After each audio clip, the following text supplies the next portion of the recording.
Bonjour à tous. Eh bien non, vous ne rêvez pas. Bienvenue dans un nouvel épisode des Doigts dans la prise, votre rendez-vous sur la voiture électrique, la voiture autonome et toutes les nouvelles mobilités. L'un des toujours très rares podcasts automobiles qui ne met toujours pas de super samplon dans ses Rice Krispies le matin. Ravi de vous retrouver, vraiment ravi. Je suis Cédric Ingrand.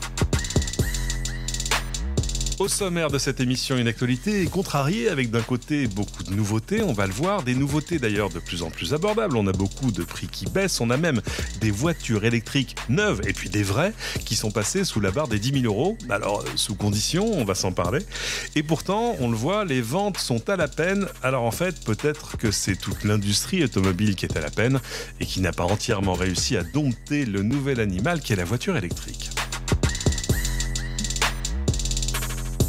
À mes côtés, pour se parler de tous ces sujets, mon ami Driss Abdi. Salut Driss. Salut Cédric, comment vas-tu ? Ça va formidable. Driss, il est journaliste tech à l'origine, ça fait peut-être 20 ans qu'on se connaît, c'est pour ça.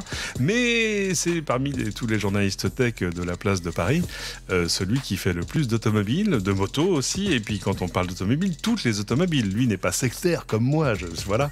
Il fait de l'électrique, mais aussi du thermique, parce qu'il en reste. Oui, parce qu'il en reste. Écoute, ça se vend encore difficilement, mais il y a encore de la voiture thermique. Ouais. C'est difficile, hein. Je voyais sur certaines... Dès qu'on touche à des voitures qui vont un peu vite, quoi. Rien que le malus coûte le prix d'une voiture électrique, donc ça peut faire réfléchir. Coûte 60 000 euros de malus pour certaines voitures, l'an prochain 70 000 et l'année prochaine encore 10 000 de plus. Sur quel genre de voiture ? Sur les voitures très premium. Ah oui, d'accord, ok. Oui, mais bon, tu me disais les voitures qui vont vite. Non, bien sûr, les pompes à feu. Si t'achètes une 911 ou une Ferrari, voilà, c'est 60 000. Peut-être que quand même. J'allais dire peut-être que la note n'est pas ton premier souci, mais enfin, c'en est un quand même, quoi. C'est pas. Ça commence à faire 60 000 maintenant. Il y a d'autres exemples encore pires. Tu prends une petite GR Yaris, elle a aussi un bonus énorme, ce qui fait que ces voitures, on peut plus les vendre en France. C'est-à-dire un malus, tu veux dire ? Le malus, oui, parce que étant donné qu'on a baissé le niveau de grammes par kilomètre, le grammage a baissé, le barème est beaucoup plus restrictif. Donc même des petites sportives qui sont censées être abordables, une Supra aussi par exemple, ces voitures-là aujourd'hui, elles n'ont aucune carrière en France parce que écoute, tu te retrouves à payer la voiture, voit son prix doubler. D'accord. Donc non, on roule plus vite. Faut pas rouler vite. Faut rouler en électrique si vous voulez des trucs qui ont des chevaux. Bon, je le disais, il y a énormément d'actualités en ce moment. Alors, moi, je voulais commencer par une qui est assez rassurante parce qu'on entend, on lit. J'ai fait un truc, j'aurais pas dû. Il y a un groupe Facebook qui s'appelle les anti-voitures électriques. C'est amusant les gens qui se rassemblent sur le non. Tu vois ce que je veux dire ? Normalement, tu te rassembles sur des trucs positifs en disant nous on a envie que ça. Non, eux c'est non. Et alors c'est drôle parce que du coup c'est un peu la compile de l'extrait du meilleur du pire. Et évidemment il y en a 3-4. Moi j'essaie de pas trop mettre le doigt dedans, qui essaie de répliquer en disant non. Alors non c'est pas vrai dans ce que vous racontez faux ou ce que vous racontez date d'il y a 25 ans ou ça, etc. Mais on entend encore des choses sur... il y avait eu un papier qui a été beaucoup repris sur, je sais pas, 50% des possesseurs de voitures électriques ont envie de racheter une thermique. Et je sais... On va dire que ça cadre pas avec toutes les choses empiriques que moi j'entends autour de moi. Et donc il y a une nouvelle étude dont sont fait d'écho nos amis de Frandroid qui dit non, selon malgré le ralentissement des ventes, il y a une étude sur 23 000 personnes dans je ne sais combien de pays, 18 pays du monde entier, États-Unis, Canada, Inde, Brésil, France. Et il y en a que 1%. Qui vous disent que leur prochaine voiture sera une thermique quand ils ont déjà une électrique au garage. Plus de 90% prévoient au contraire d'acheter une autre auto 100% électrique autour des prochaines années. Donc ce mouvement, il est quand même irrépressible, pas juste du fait des malus et des bonus, même si les bonus sont de plus en plus faibles. C'est plutôt les malus qui font mal quand on reste sur de l'essence ou du diesel. Mais ça, voilà, on est dans des chiffres qui cadrent mieux avec... j'ai envie de dire avec l'expérience des gens, parce que l'essayer, c'est l'adopter, ça dépend des modèles. Et puis, c'est vrai que ça évolue même très très vite. Mais en revanche, c'est difficile de revenir à du thermique. Je connais une personne qui est revenue à de l'hybride pour des questions de recharge en centre-ville. Parce que, déjà évoqué dans ce podcast, si t'as pas de vraie place de parking à toi, si tu ne dépends que des bornes de recharge publiques dans une grande ville, ça reste un peu compliqué. Bah écoute, moi j'ai le même son de cloche que toi. Bon, venant de l'électrique, bon, en toute franchise, hein, tu me dis, je te propose une 911, j'y retourne. Faut pas se leurrer non plus, hein. Oui, Attention, mais hein. ça, c'est Mais parce que tu n'as pas besoin de la payer. bah Voilà. oui, enfin, j'ai pas les moyens de la Oui, payer c'est ça, surtout. c'est en Mais faisant non, abstraction du prix. plus sérieusement, effectivement, quand il y a goûté, c'est agréable, tu aimes ça. Après, moi, j'ai pas le son de cloche que toi. Après, bon, c'est Ouais. toujours difficile de dire, moi, je connais une personne, moi, je connais une personne. Oui. Pas non plus une règle, hein. Ce qui est une règle, ce qui est vrai, c'est que la voiture électrique, c'est pas encore pour tout le monde non Ouais. plus, en fonction des besoins des différentes personnes. Il y a des cas de figure de gens qui s'essaient à l'électrique, et là, je trouve qu'il y a un gros problème de conseil au niveau des vendeurs. Il y a une lacune en matière de conseil. Les gens ne sont pas bien renseignés. Après, bon, faut te mettre à la place du vendeur, hein. J'ai envie de dire, c'est pas nouveau. Moi, c'est une expérience que j'ai eue plusieurs fois. Alors, quand c'était il y a 5 ans, bon, moi, j'ai le souvenir de ce vendeur chez, c'était Hyundai ou Kia, enfin, pareil. C'était quoi? C'était une Kia, Iniro. Et je dis, ah, mais regarde, elle est en électrique, je peux. Et la première réaction du vendeur, c'était, alors, vous savez, l'électrique, c'est particulier, hein. Mais ça a changé, ça, ceci. Oui, je pense maintenant, que là, ça a changé. Ils doivent pousser les voitures électriques. Et le problème, c'est que parfois, on va pousser des voitures électriques vers un client qui serait peut-être plus avisé d'aller vers l'hybride. Et à partir de là, ce client-là, cette première expérience très négative de la voiture électrique, ben, je pense que tu peux l'intégrer dans les gens qui se disent plus jamais. Et ça existe encore, hein, faut pas se leurrer, hein. Après, effectivement, quand tu es bien, je pense que toi, tu as choisi le véhicule qui correspond à tes attentes. Ouais. Bon, si tu avais les moyens d'en acheter un deuxième, t'en prendrais un deuxième, parce qu'il y a quand même cette problématique du prix qui reste. Et puis des contraintes, hein, faut pas se leurrer. Il y a encore quelques contraintes. Ça, il y a des conditions. J'ai envie de dire, il y a des conditions d'entrée qui sont pas juste le prix, parce qu'il faut que ça cadre quand même avec ton quotidien.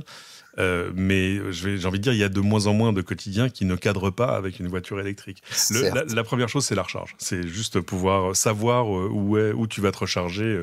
La recharge, le coût de la recharge, l'opacité, les badges, etc. Ce qui pourrait changer l'année prochaine avec la DGCCRF qui va mettre le nez là-dedans. Moi, j'aime bien prendre le parallèle avec la moto. Ouais. Je sais qu'on doit parler de la voiture, mais la moto électrique aujourd'hui. Moi, j'essaye beaucoup de motos électriques. Je trouve ça absolument génial en termes de. Enfin, t'as une puissance sur ces machines-là. D'ailleurs, faut bien gérer ça. C'est super, c'est génial. J'habite en région parisienne, donc circuler en thermique aujourd'hui, c'est t'es le mal, c'est le diable. Mais eu égard à mon usage, il est impossible que je passe à l'électrique aujourd'hui, parce que sur de la moto. Pourquoi? Sur de la moto, ouais. Bah parce qu'en termes de contraintes, je vais te donner un exemple tout bête, hein. J'habite pas loin d'Orly, je vais très souvent à Roissy. Eh ben, tu peux pas laisser ta moto à Roissy charger trop longtemps non plus. Les puissances sont faibles sur les motos, donc tu ne peux pas te mettre sur une prise rapide. Donc en gros, avec la plupart des véhicules qui sont dans mon budget, je peux faire l'aller, mais je ne peux pas faire le retour. Et attention, je peux faire l'aller en mode dégradé. Je vais pas rouler, tu as une portion d'A3 qui est à 110, je peux pas rouler à 110. Donc, tu vois, là, à ce moment-là, tu dis, alors si, il y a le CE02 chez BMW, oui. Magnifique. Oui, c'est une machine géniale, hein. Mais bon, je crois que ça a encore augmenté. D'ailleurs, c'est 13 000 euros. Oui, donc à partir de là, tu dis bon, je vais garder mon petit 300 thermique. Hein, et puis, donc voilà. Donc pour faire le parallèle avec la voiture, effectivement, si tu donnes, j'ai un autre exemple. Encore une fois, j'ai dans mon entourage de quelqu'un à qui on a poussé une mini électrique, la première génération, très sympa à conduire, l'effet carte, etc. Mais en termes d'autonomie sur l'autoroute, oublie. Le mec, on lui a vendu cette voiture-là pour faire un Paris-Lille. Ouais, c'est dur. Donc en hiver, on y est tire la langue. Donc tu vois, ces gens-là disent non, moi l'électrique, j'en veux plus. Et puis il y a un problème peut-être de lisibilité, c'est intéressant. Il se trouve que ma maman, qui a une Model Y, a dû laisser sa Model Y au garage.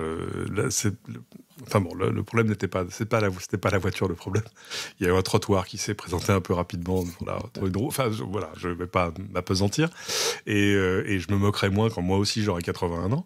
Et donc la voiture est partie au garage et le garagiste sympa, qui est un garagiste Renault, lui dit tenez, prenez une Zoé pendant ce temps-là.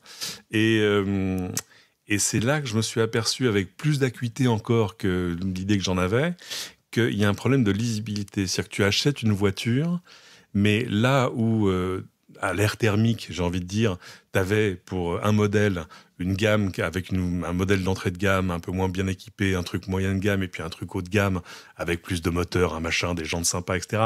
Mais ça ne changeait pas finalement radicalement ton expérience du truc. Par exemple, la Zoé, elle existe en X capacité de batterie. Qui vont conditionner vraiment ce que tu peux faire avec. C'est-à-dire qu'il y en a avec qui tu peux, si t'es parisien, partir en week-end en Normandie, et puis il y en a d'autres, non. Enfin, ou en tout cas pas de manière réaliste, confortable. Et donc il y a un vrai problème de lisibilité. Renault d'ailleurs, qui a été coutumier du fait sur certains modèles, où tu sais même pas si tu aurais une charge rapide. Enfin, je veux dire, instinctivement, quand tu vois la voiture, il faut vraiment que tu ailles voir les specs. Tu sais que le best-seller de Renault, là, ce qui va tout cartonner, la Renault Mégane 5 électrique. Ah, la R5. Non, la Renault 5. Ouais. Mais tu sais qu'il y a une version qui est annoncée à moins de 25 000, qui n'aura pas la recharge rapide, qui aura une petite batterie. Ouais. Effectivement, si tu es pas renseigné, parce que bon, toi, tu sais ce que c'est qu'une batterie de 50 kWh. Oui, parce qu'en plus, c'est ça, ça ne veut rien dire. Les gens ont du mal à savoir ce que c'est qu'un kilowattheure, un kilowatt, et tu vas leur dire, bon, celle-là a une batterie de 50 kWh ou je ne sais quoi. Oui, oui, c'est ça. Et cette Renault 5 qui ressemble copier-coller à la version ou presque. Qui est la même. Quelques petites différences, hein. Vraiment. Mais oui, il y a quelques petites différences esthétiques, mais bon. Je l'ai pas essayé encore pour tout dire. Mais voiture. Moi non plus, j'ai pas eu le temps. Mais voilà, et tu vas te retrouver avec une voiture où je sais pas, tu vas aller voir ta grand-mère qui habite à Rouen. Et déjà, ce sera compliqué. Oui, tout à fait. Ouais, mais et c'est intéressant parce que c'est aussi un vrai critère de choix, même si c'est des choses que tu fais 4 fois l'année. Et alors après, tu peux avoir une autre réflexion en disant finalement j'ai besoin d'une petite voiture, le reste du temps je vais louer. Enfin bon, mais le problème c'est que c'est pas comme ça que les gens réfléchissent. C'est ce que faisait Peugeot au début pour ses premières électriques. Je sais pas si tu avais. Ah oui, tout à fait. Tu achetais une voiture. Il y avait une offre commerciale et tu avais le droit à pour les vacances 1 ou 2 fois par an à des tarifs préférentiels sur des locations de thermiques. C'était pragmatique. Le problème c'est que c'est pas comme ça que les gens réfléchissent en fait.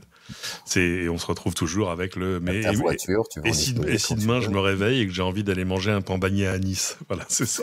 Ce qui dans la vie réelle n'existe pas, mais c'est pas grave, c'est comme. Non, mais tu peux aller avoir envie, t'es parisien, d'aller en Normandie ou je ne sais quoi. Enfin, bref, peu importe. Et c'est là où la transposition du thermique à l'électrique peut devenir un peu compliquée. Non, on le comprend. Après, quand tu es dans le schéma, comme toi et moi, effectivement, tu as trouvé la voiture. Bon, moi, encore une fois, je suis pas le bon exemple, étant donné que je suis très télétravail, je roule peu. Mais effectivement, quand tu as trouvé le véhicule qui correspond à tes besoins, en termes d'usage, c'est quand même absolument génial. En termes de couple, je t'en parle pas. Oui. Bon, technologiquement parlant en plus, et puis bon, toi comme moi, on adore les gadgets, donc ces voitures qu'on peut consulter sur téléphone, faire ceci, faire cela. Waouh, il y a une mise à jour sur mon Apple Watch. C'est Noël. Donc effectivement, t'es content et tu te dis bon, revenir à une thermique, ouais, bof. C'est intéressant parce que ça dépend de la thermique, encore une fois. J'ai vu ce papier là récemment chez nos camarades d'Automobile Propre qui relayait une étude britannique menée par YouGov et qui explique que l'un des plus grands freins au développement de la voiture électrique, c'est l'ignorance. Ils ont fait un sondage sur 1000 personnes à qui ils ont posé 10 questions assez simples. Et le résultat, ces gens ont obtenu une moyenne de 2 sur 10. Pourtant, les questions n'étaient pas très compliquées. Hein. C'était finalement des choses assez basiques. Le but n'était pas de pointer leur ignorance, mais de constater leur état d'information. Et en fait, les gens réfléchissent un peu contre leurs intérêts, ou en tout cas avec les informations qu'ils ont. Il faut dire que les informations qu'ils ont d'un ensemble, elles sont souvent pas brillantes. On pourrait pointer du doigt quelques confrères. Moi, j'aime pas dire du mal des gens, mais quand même, j'ai vu des choses un peu pendables récemment. Oui, c'était drôle. Voilà. Ouais, non, mais c'est même des choses dont on pensait que c'était plus possible. Pardon ? C'était à la limite de la caricature, hein, le truc. Ouais, c'est ça. Et te dire non, finalement tu peux pas aller en Normandie avec ta voiture alors que bon bref, on sait que il y a un temps d'adaptation pour les gens qui passent à l'électrique, mais quand même, surtout venant de gens qui sont journalistes, et alors même parfois journalistes automobiles, où là quand même il y a plus vraiment d'excuses, mais dans l'étude de YouGov par exemple, 35% des personnes interrogées pensaient que les émissions de CO2 d'un véhicule électrique étaient supérieure à celle d'une voiture à essence, et 46% des répondants ont même contesté l'affirmation selon laquelle les modèles électriques sont meilleurs pour la qualité de l'air. Alors là, je ne sais que vous dire. Signe qu'il reste quand même un vrai travail d'éducation à faire, mais ce travail d'éducation, finalement, il sera fait par les constructeurs. Et il y a un énorme travail des constructeurs et par nous également. Là, typiquement, on avait le Paris Auto Show, le mondial de l'auto de Paris. J'ai accompagné pas mal de gens pour le compte d'Arval. Et il y avait énormément de questions. Et comme tu dis, il y a une énorme méconnaissance. Et je pense tu vois, c'est lié à ce qu'on disait tout à l'heure. Quand tu as le vendeur qui, il doit faire son chiffre, il va pousser du véhicule et il va pas forcément pousser le bon véhicule pour la bonne personne. On a toujours ce problème de connaissance de ce monde de la voiture électrique. Et ça va rester un énorme frein avec d'autres critères dont on va parler, je crois. Bien sûr, mais faut être lucide sur le fait que finalement les gens te vendent ce qu'ils ont à te vendre. Et moi, je voyais des discussions sur le sport automobile avec des gens qui disent non mais c'est impossible, c'est inimaginable que la F1 passe totalement à l'électrique ou que les rallyes passent totalement à l'électrique. Et je dis mais c'est pas inimaginable. Je veux dire, qui finance tout ce sport ? C'est les constructeurs. Il faut se souvenir de l'époque, la grande époque. Moi, je me suis arrêté au musée du Mans. Des 24 heures. Je suis jamais allé voir les 24 heures, mais je connais un peu la région. Et puis en plus, c'est sur mon chemin quand je pars en Bretagne. Et donc un jour, avec mon fiston, j'ai dit tiens, viens. D'abord, c'est rigolo parce que quand tu y vas, tu conduis sur une partie du circuit. Sur la route. Ouais. Et tout à coup, la route s'élargit devant toi. Tu dis que se passe-t-il ? Il y a des glissières de sécurité. Et là, tu passes sous le pneu Uniroyal. Tu dis ah oui, d'accord, c'est là qu'on est. Et donc, tu arrives au musée. Et dans le musée, il y a des voitures gagnantes des années 90, début 2000, où Peugeot faisait du diesel hybride. Pour Le Mans. Du diesel hybride, mon pote, t'imagines ? Mais pourquoi ils faisaient ça ? Parce que c'était ça qu'ils avaient à vendre. C'était la technologie qu'ils avaient à mettre en avant. À partir du moment où ils vont vendre plus d'électrique, ça n'aura plus aucun sens d'avoir du sport automobile qui restera thermique. Ça, c'est encore une logique qui est assez difficile à entendre. Hein. Ça, on en a déjà parlé dans ce podcast avec un coureur automobile qui, lui, est spécialiste de l'électrique, qui fait du rallye électrique, etc. Et qui dit non, ça, c'est des choses qui sont encore un peu de l'anathème, parce que voilà, si ça sent pas le super, il y a des gens pour qui c'est un vrai problème. L'autre frein, et celui-là, il n'est pas nouveau, c'est le prix. Et alors là, il se passe des choses, qui sont, je voyais cette pub pour la petite, comment s'appelle-t-elle, la petite Leapmotor T03 qui fait a priori la taille d'une Twingo, dirons-nous. Ouais, c'est ça. C'est étonnant comme voiture. J'ai pu l'essayer. Alors raconte. Alors attends, juste le truc, l'accroche, c'est LLD ou c'est un leasing, enfin peu importe, 79 € par mois. Bon, après un apport, tout ça, etc. Mais enfin, c'est quand même une voiture qui est pas chère du tout, c'est-à-dire qu'elle coûte... Moins cher qu'un pass Navigo. Oui, c'est un bon repère, ça. D'ailleurs, ça doit être ça. Quand Citroën avait sorti la petite Ami, ils avaient dit c'est le même prix qu'un abonnement mobile. Parce qu'on peut l'avoir pour une trentaine d'euros par mois. Après, évidemment, là aussi, un apport. Mais voilà, prix catalogue après une aide, elle est à 15 000 €. C'est-à-dire qu'on est vraiment largement sous la barre des 20 000. Toi qui l'as essayé, raconte-moi. Écoute, je suis sur les fesses, pour rester poli, parce que en termes d'équipement, en termes de qualité perçue, je me souviens que c'était il y a 1 an ou 2, je crois, il y avait un grand toit en verre panoramique. Alors, toute proportion gardée, c'est une citadine. Donc effectivement, si tu ne restes qu'en ville, c'est absolument génial comme voiture, c'est largement suffisant. En revanche, si tu as envie d'aller voir encore une fois ta grand-mère à Rouen, je ne sais où, ça devient un petit peu plus compliqué. Pour ce qui est du tarif, moi je fais quand même très attention à ça, parce que ça me rappelle toutes ces pubs qu'on voit pulluler absolument partout. Tu sais, un billet d'avion à partir de 10 €. Oui. Bon, il suffit qu'il y en ait un pour qu'on soit autorisé à dire à partir de. Donc, quand on parle d'un tarif à moins de 70 €, les conditions, elles sont quand même très restrictives. D'accord. C'est pas tout le monde qui va pouvoir en bénéficier. Bon, mais même au prix d'achat, à partir de 14 900 €. Les tarifs baissent, effectivement. Ouais, mais ça reste. Alors après, on parle de gens. Tu connais l'âge moyen d'un acheteur de voiture neuve ? C'est proche de 50 ans. Voilà, c'est plus de 50 ans. C'est ça. Aujourd'hui, ces personnes-là ont connu les grandes heures, j'exagère, connaissent un petit peu le marché de l'automobile. Et ça, pour le thermique comme pour l'électrique, les prix se sont envolés. Donc, on disait au début, l'électrique a du mal, ou je sais plus dans ton déroulé. C'est compliqué. C'est compliqué aussi pour la voiture thermique, parce que je pense que nos salaires ne suivent pas l'inflation actuellement. Non. Derrière donc le prix des voitures, et quand tu me dis une T03 à moins de 15 000 €, Je te dis, il y a quelques années, tu sais, Cédric, t'as acheté une Clio bien équipée pour moins de 10 000 euros. Ah oui, mais même encore assez, c'est pas si lointain que ça. Ouais. Bon, aujourd'hui, une Clio thermique, ça. Mais voilà, toute proportion gardée, tu te dis, mais attention, pour 15 000 euros, regardez ce que j'ai. Ouais. Tu vois, non, mais je suis rassuré de savoir que c'est pas que c'est pas un pot de yaourt, tu vois ce que je veux dire, c'est pas une caisse à savon. J'ai pas envie de casser du sucre sur le dos de Dacia, mais la première Dacia, fallait en vouloir. Hein. Tu veux dire la Spring?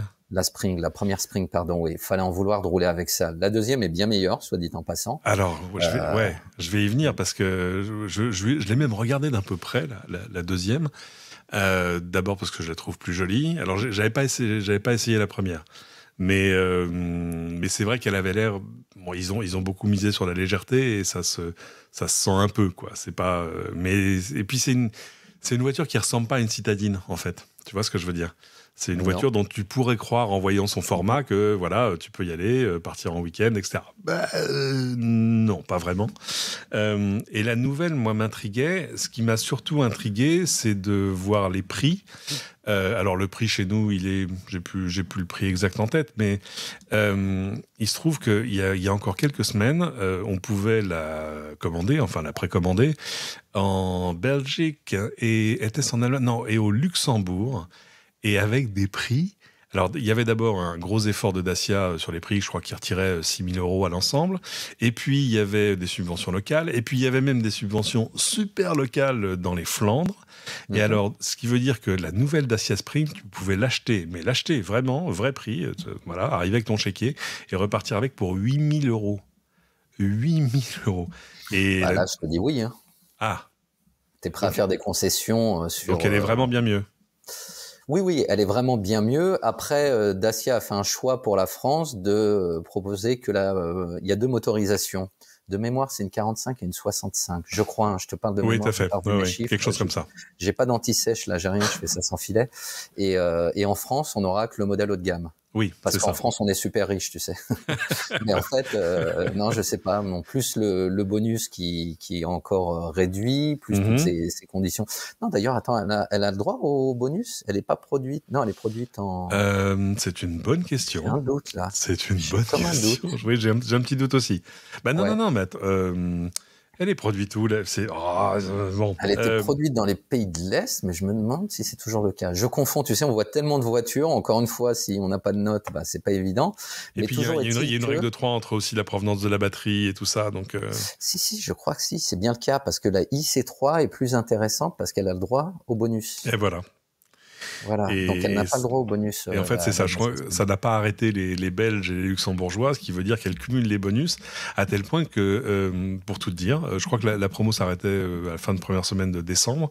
À un moment, je me suis retrouvé sur le site belge de Dacia. T'as appuyé sur le bouton pour commander. Mais non, mais c'est pas ça. C'est que je voyais des voitures disponibles. Ah, j'ai dit ah ben non, attends. Enfin, là, tu réfléchis presque même pas. Enfin, tu vois, ou d'acheter. Et alors là, pour le coup, ça mettait le modèle haut de gamme à 10, 11, 12 000. Et j'ai dit non, mais ok, soit.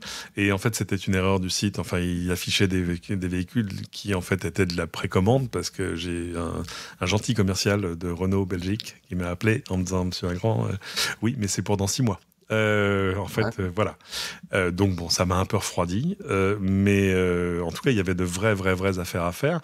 Et là, pour le coup, là, t'as une vraie voiture quand même. C'est pas. Mais tu en avais en France aussi des vraies affaires à faire. Il y a 3 ans. Moi, je me souviens. Encore une fois, je déteste les gens qui font ça, mais je vais le faire. Tu sais, je connais quelqu'un qui. Toi, tu parlais de ta grand-mère. Moi, c'est ma tante. Elle a acheté une Fiat 500 pour moins de 16 000 euros.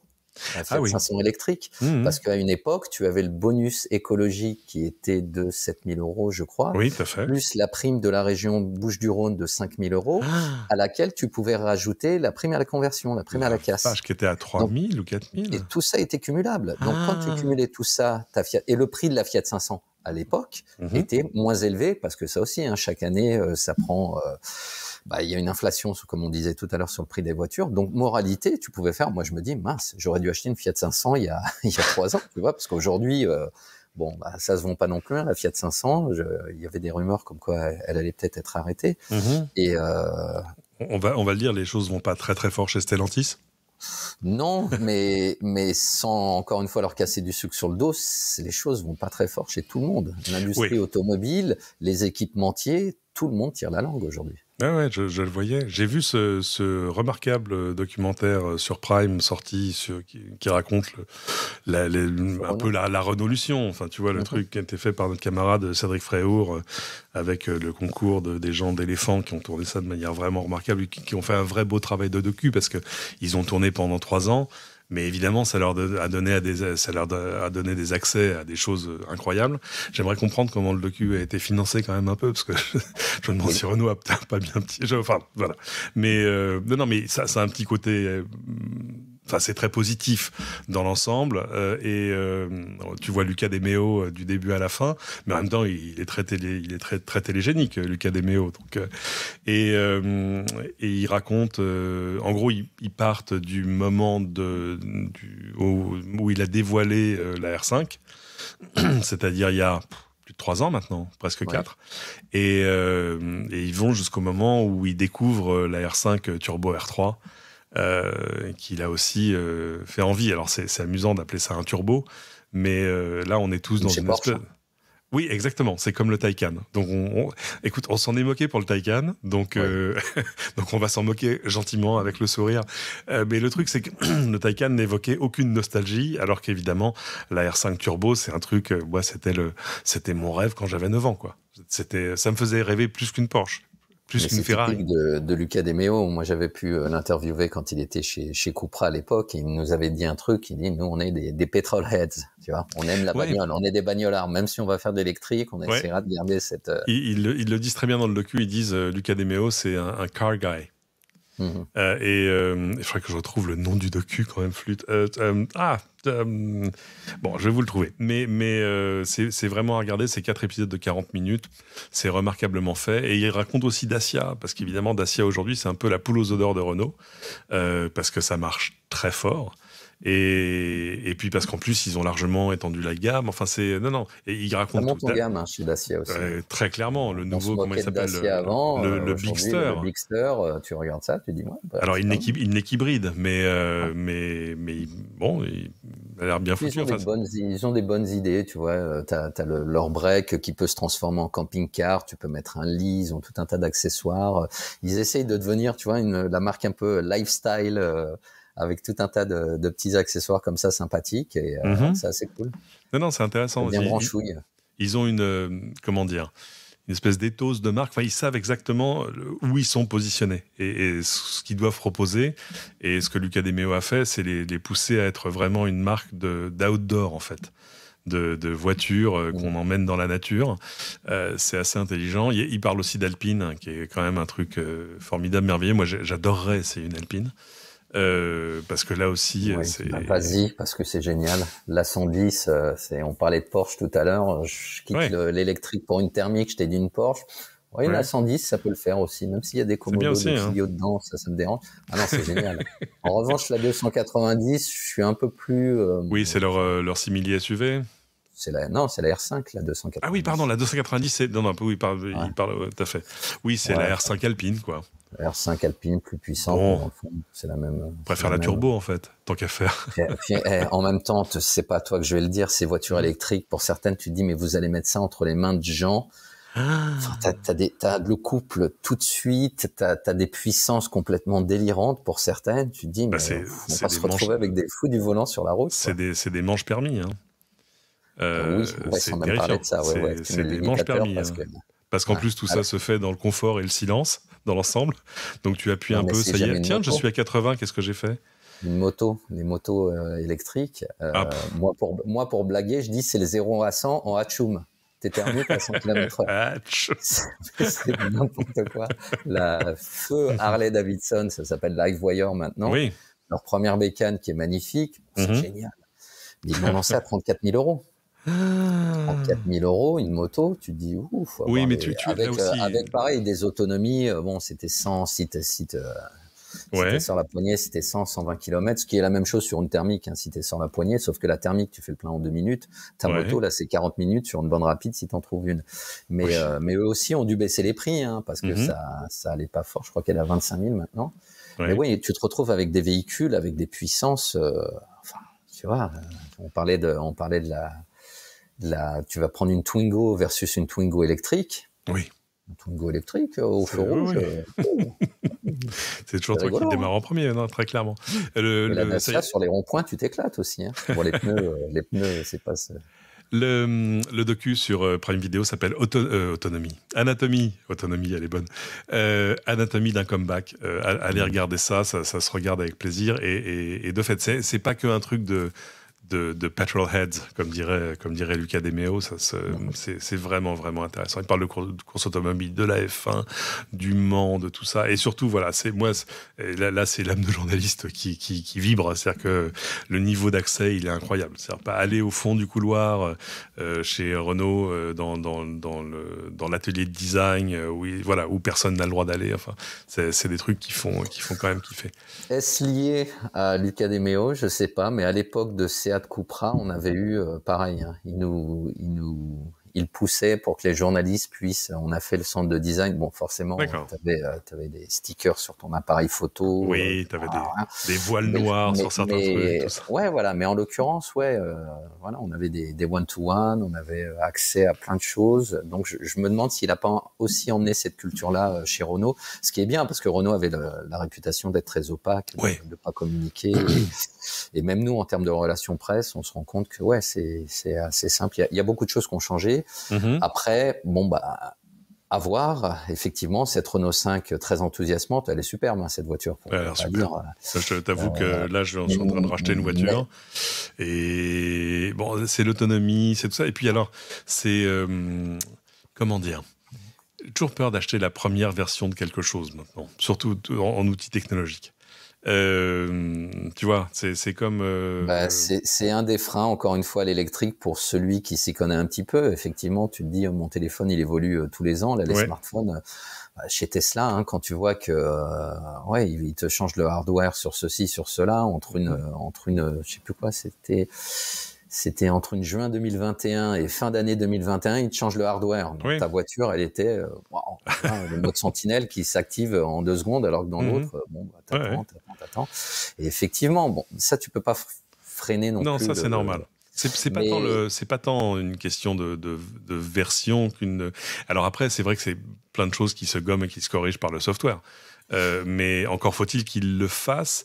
Et là, c'est un bien mauvais procès qu'on fait à Renault, parce qu'eux, ils ont énormément investi dans le software. Ils ont fait Ampère, qui est leur simili-filiale, qui fait, pour ainsi dire, que du software dédié à la voiture électrique, à la gestion de plein de choses. Et qui est le reproche qui a été fait à Stellantis, qui s'est beaucoup reposé sur des sous-traitants et qui se retrouve un peu bloqué sur plein de choses. C'est l'un des trucs qu'a payé le maintenant ex-PDG de Stellantis. Probablement pas que ça, parce que c'est rare de voir un patron débarquer comme ça du jour au lendemain au bout de... Wow, c'est 10 ans. Ouais, c'est ça. Et d'ordinaire, c'est des choses où les gens prennent les formes, tu vois, en disant voilà... Et surtout que son départ était programmé. Oui, c'est ça. Alors que donc on voyait pas où était l'urgence, on pouvait dire bon, en juin prochain, il a exprimé la volonté de passer plus de temps avec sa famille, j'en sais rien, tu vois ce que je veux dire. Mais non, là c'est dehors, quoi. C'est ton carton est sur le trottoir. Ça pique un peu. L'américaine. Mais pour en revenir, à la voiture électrique, effectivement, c'est un peu comme dans la tech. À un moment, tu te dis bon, je vais acheter ça, mais j'attends la nouvelle version. Bon, si tu fais ça, t'achèteras jamais rien. Donc à un moment, faut te lancer. Là où ça peut être problématique, c'est sur ta valeur résiduelle. Et là, au niveau du marché de l'occasion, compliqué. Je crois que je t'ai trouvé ta transition d'ailleurs, non? Oh, c'est gentil, vraiment, t'es un amour. Parce que ce problème de valeur résiduelle, il pose plein de questions à plein de gens. Moi, je l'ai vu, il y a moi qui suis à l'ouest de Paris, pas très loin de chez moi, à Chambourcy, il y a toute une avenue, la route de Mantes, où d'ailleurs était la première implantation de Tesla, où il y a plein de concessionnaires de toutes les marques qui sont là. Très bien. Et il y a un grand vendeur de voitures d'occasion qui s'appelle... je vais pas écorcher son nom, je crois que c'est Alvernias, un truc comme ça. Et où je m'arrête parfois pour voir le prix des électriques d'occasion. Et là, je suis allé sur leur site et il m'a fallu 10 minutes pour dire « Attends, mais c'est moi ou il n'y a pas une Zoé ?»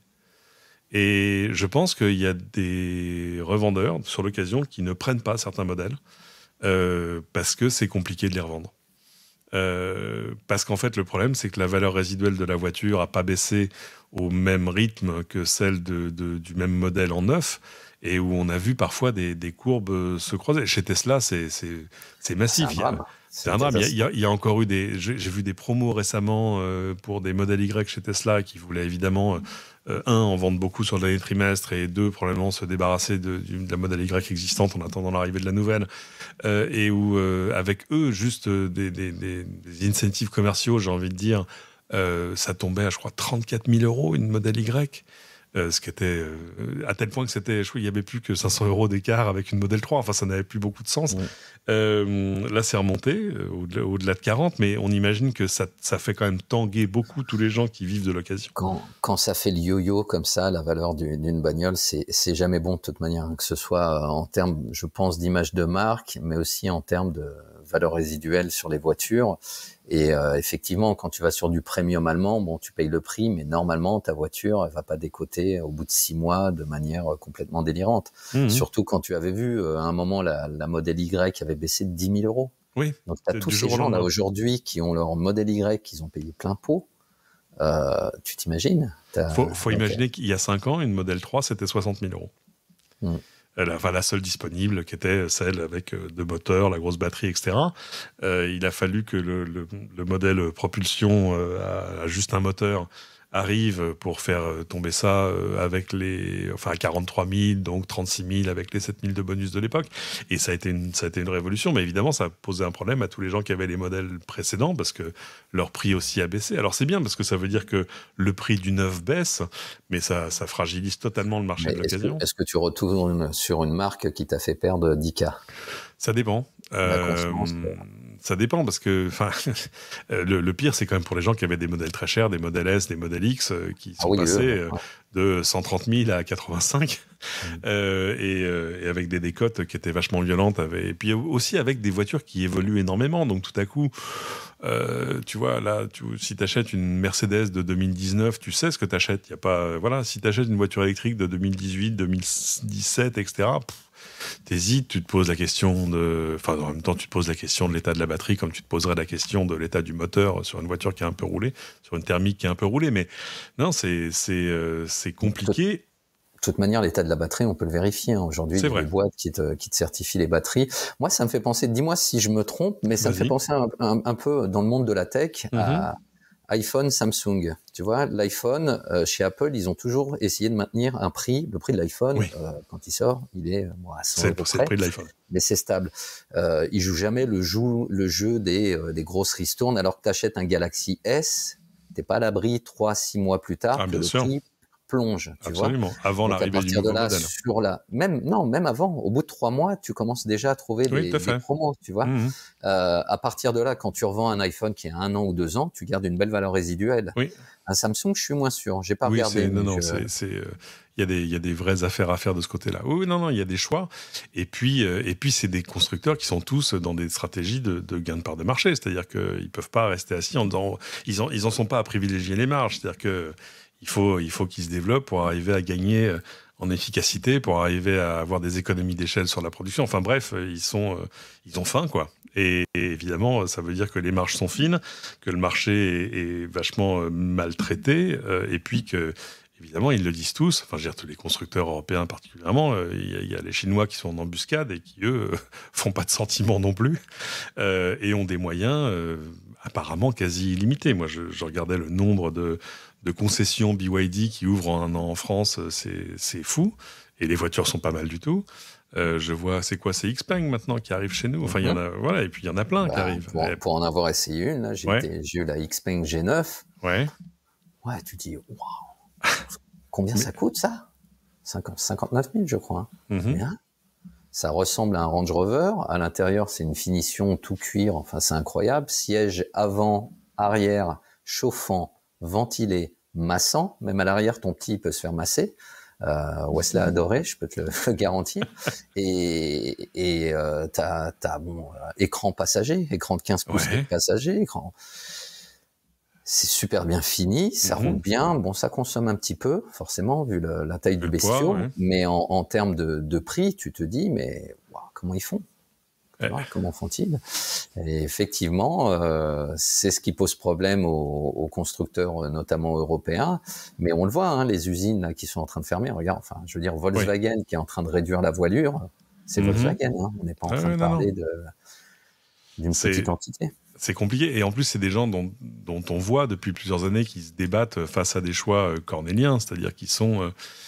comme on le dit souvent, le dilemme de l'innovateur. C'est-à-dire, je sais de quoi l'avenir va être fait, mais si j'investis tout dans l'avenir aujourd'hui, je plombe mon business du moment. Donc, c'est très difficile. C'est plus facile d'être justement un BYD, un Xpeng ou un Tesla, parce que toi, tu n'as pas un passé à sauvegarder.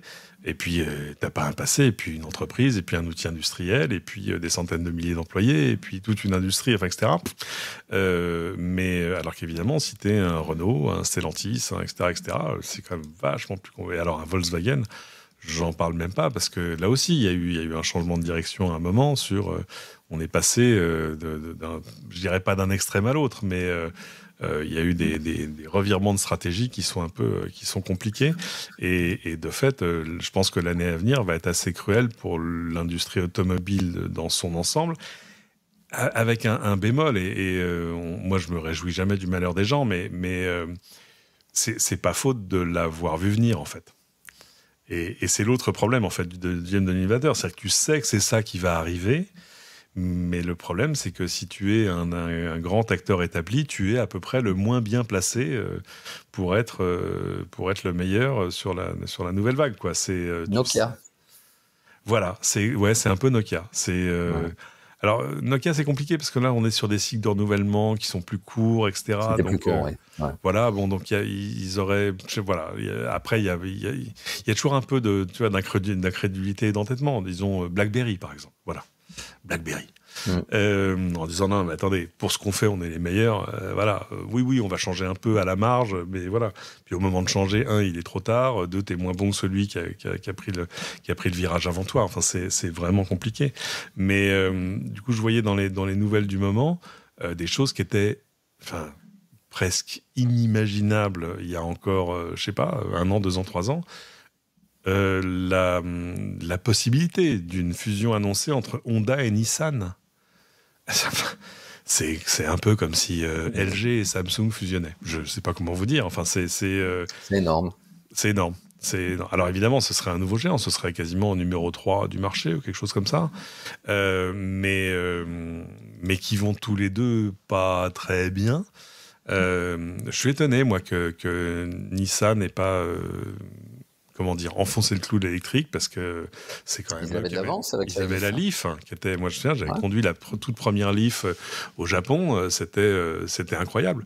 Et puis en plus, ils imaginaient déjà plein de choses sur à la fois la conduite autonome, à la fois des systèmes absolument abscons, des trucs qui n'existent que au Japon, où la voiture allait voir les piétons avant qu'ils arrivent au carrefour devant, enfin avant que tu puisses les voir, parce que la voiture était connectée au réseau mobile et que le réseau mobile traquait les gens en temps réel. Enfin bon, c'était un truc de fou, et qui sur ton écran te disait attention, dans 50 mètres il y a un piéton qui va débouler sur... Bon, bref, ils avaient une large avance, en tout cas en termes de vision. Et ben ils ont fait la Leaf, et puis après ils ont plus fait grand chose. Honda guère mieux, j'ai envie de dire. Ils ont innové, Honda. Je me souviens de la Honda i. La Honda i, elle est super. Petite caisse. Voilà. Puis elle génial, qui se cachait pas derrière son petit doigt. C'est une vraie citadine, mais ce n'est qu'une citadine. Bah voilà. D'ailleurs, quand tu la vois, prix élevé, donc c'était compliqué parce que le marché n'était pas encore vraiment là. Moi, je l'aime bien, la Honda i. J'adore. Génial, c'est un salon. Ouais. Moi, je m'explique pas. Alors, je suis l'un des rares membres du fan club de la Nissan Cube. Que j'ai adoré, et qui a c'est cette espèce de design qui est finalement assez courant au Japon. Ça a un nom d'ailleurs, ça s'appelle flûte. Ouais. Oui, enfin un Kei-car. Exactement. En gros, c'est un microspace, on dirait. Petite voiture cubique, mais avec pas mal d'espace à l'intérieur. C'est très agréable. Et pourquoi c'est cubique? Parce que ça doit rentrer dans des places de parking très, très contraintes, à la fois en largeur, en hauteur, etc. Donc, c'est ce qui arrive là chez Hyundai, là, avec comment il s'appelle, le Inster, je crois. Oui, absolument. Qui est SUV, et tout à coup, je me suis mis à le regarder, genre, quelqu'un m'a écouté. Et moi, je trouve que c'est une voiture kiffante, mais kiffante comme, comment dire, comme un multiplat était, tu vois, original dans son genre. C'est-à-dire que c'est pas. Achète un, tu fais un rétrofit. Ouais, non, je vais pas acheter un multiplat. Ou tu veux dire une Nissan Cube? Une Cube. Je suis même pas certain que ce soit autorisé. C'est oui, ou j'en fais une collection. Enfin, c'est ça. Du rétrofit, pourquoi tu... Je crois qu'il y avait que juste une série de modèles qui étaient autorisés, enfin qu'il fallait. Je sais pas, je t'avoue que je suis un peu ignare sur le domaine. Ça, c'est un des trucs que j'ai envie de faire dans ce podcast un jour, c'est de parler enfin à un professionnel du rétrofit. Ils sont pas très nombreux, mais c'est. J'ai essayé une 103 rétrofitée. Une mobilette 103. La 103, oui, à Montreuil. Une 103 SP. Eh ben, écoute, elle avait l'air neuve, 100% électrique, pas ce bruit-là. Non. Et avec un carbut 19 et un pot Gordini. Les gens étaient, c'est super, tout le monde trouvait ça complètement. Ah bah bien sûr. Mais alors ça, c'est un truc que j'ai vu d'ailleurs. Où est-ce que j'ai vu ça? C'était en Colombie où il y avait encore énormément de. Enfin, c'est le dernier pays où tu vois des Renault 18, des Renault Fuego et des mobilettes. À Madagascar, si tu veux voyager dans le temps aussi. Ouais, moi, j'avais ce souvenir à Madagascar. Tu arrives à l'aéroport dans les petits bleds à l'ouest du pays et tu te dis, mais c'est les taxis, ça, des 4L, enfin, c'était un musée. La 4L qui est d'ailleurs un peu la prochaine étape pour Renault parce qu'elle va sortir. Est-ce que tu l'as vu par contre? Oui, mais voilà, là on est vachement plus éloigné. Le nom et les phares ronds, parce que tu as vu la taille du machin, c'est gros. Oui, c'est un SUV en fait. Ouais, c'est gros. La Roquette à la calandre plate avec les phares ronds à l'avant qui rappellent feu la 4L et puis cette ligne à l'arrière. Mais ouais, je me suis dit, 4L, moi, elle a bien grossi la petite. J'ai eu une 4L un jour, quand je sais plus, il y a très longtemps, mais parce que j'avais cassé ma voiture précédente, qui était d'ailleurs, j'avais eu que des Renault jusque-là, c'est intéressant, mes premières voitures, c'était que des Renault. Et j'avais racheté une 4L à un surfeur, qui lui-même l'avait racheté à EDF. Donc j'avais une 4L bleu EDF avec une galerie sur le toit pour mettre les planches de surf et plein de trucs collants partout. Je l'avais vraiment pas payé cher, hein, mais c'était quand même une guimbarde enfin, je me suis fait quelques voyages avec. C'était courageux. Hein, mais bon, c'était l'époque où n'importe qui pouvait te réparer ta voiture. Et n'importe qui pouvait acheter une petite voiture parce qu'aujourd'hui ça va devenir compliqué parce qu'avec les ZFE, comment tu fais? T'es jeune conducteur, jeune permis. Et tu vas t'orienter vers quoi? Vers une amie, vers ce genre de petits véhicules qui... En fait, il faut que ces voitures électriques qui arrivent sur le marché aujourd'hui dans le neuf, qu'on leur donne un peu le temps de redescendre vers le marché de l'occasion, et puis que les prix se stabilisent assez pour que c'est compliqué, hein. Et c'est compliqué pour plein de gens. Je voyais à quel point c'était compliqué pour les professionnels du leasing, par exemple, parce que là aussi, eux, il y a un énorme enjeu sur la valeur résiduelle de la voiture au bout de 3 ans quand tu la rends. Idem pour les loueurs. On dit Hertz a revendu tout plein de ces Tesla parce que ça leur va pas, c'est nul. Non, c'est pas que c'est nul, c'est que c'est pas. Il y en a qui ont dit que c'est des questions de fiabilité ou machin. Pipeau. Leur problème, c'est évidemment la fluctuation des prix et où ils sont sur un business où ils savent qu'au bout de 1 an, peut-être 2, rarement 3, ils vont revendre la voiture. Donc le fait que tout à coup le prix d'occasion de la voiture baisse de 20 ou 25%, tout à coup l'équation économique, c'est juste qu'elle fonctionne plus pour eux. Du coup, compliqué. Tu parlais de Madagascar. Moi, j'ai été frappé par... on parle souvent de la Norvège en disant c'est l'autre pays de l'électrique, enfin c'est le pays de l'électrique. Eh ben, il y a un autre pays de l'électrique dont je pense que ni toi ni moi n'étions vraiment au courant. C'est l'Éthiopie. Et alors là... Alors, tu m'aurais dit, l'Éthiopie est le pays où l'électrique a dépassé le thermique. Wait, what? Et alors, c'est intéressant parce que il y a une centaine de milliers de voitures électriques en Éthiopie aujourd'hui. Mais il y a des raisons à cela. C'est d'abord, évidemment, l'Éthiopie n'a pas une industrie locale de l'automobile. Mais le gouvernement éthiopien estime aujourd'hui que le nombre de voitures électriques sur ces routes va plus que quadrupler d'ici à 2032. Et pourquoi ils le savent ? Tout simplement parce qu'ils viennent d'interdire l'importation de voitures thermiques. Au moins, ça c'est clair. Non, mais au moins, je veux dire, c'est pragmatique, tu sais où tu vas. Et ils en ont profité pour aussi pour réduire considérablement les taxes sur les voitures importées. Avant, en fait, les taxes sur les voitures, thermiques ou peu importe, c'était 200% de taxes à l'importation. Forcément, ça devait limiter un peu les ventes, alors que pour une voiture électrique, c'est 15%. En gros, c'est la TVA, quoi. Et du coup, évidemment, sans grande surprise, ça marche. Et pourquoi ils le font ? Tout simplement parce qu'en fait, ça coûte très cher pour eux d'importer du carburant. Et en plus que 96%, et ça je ne le savais pas du tout, 96% de l'électricité du pays vient de l'hydroélectrique. Donc en gros, c'est clean, c'est pas cher, etc. etc. Comme en Islande.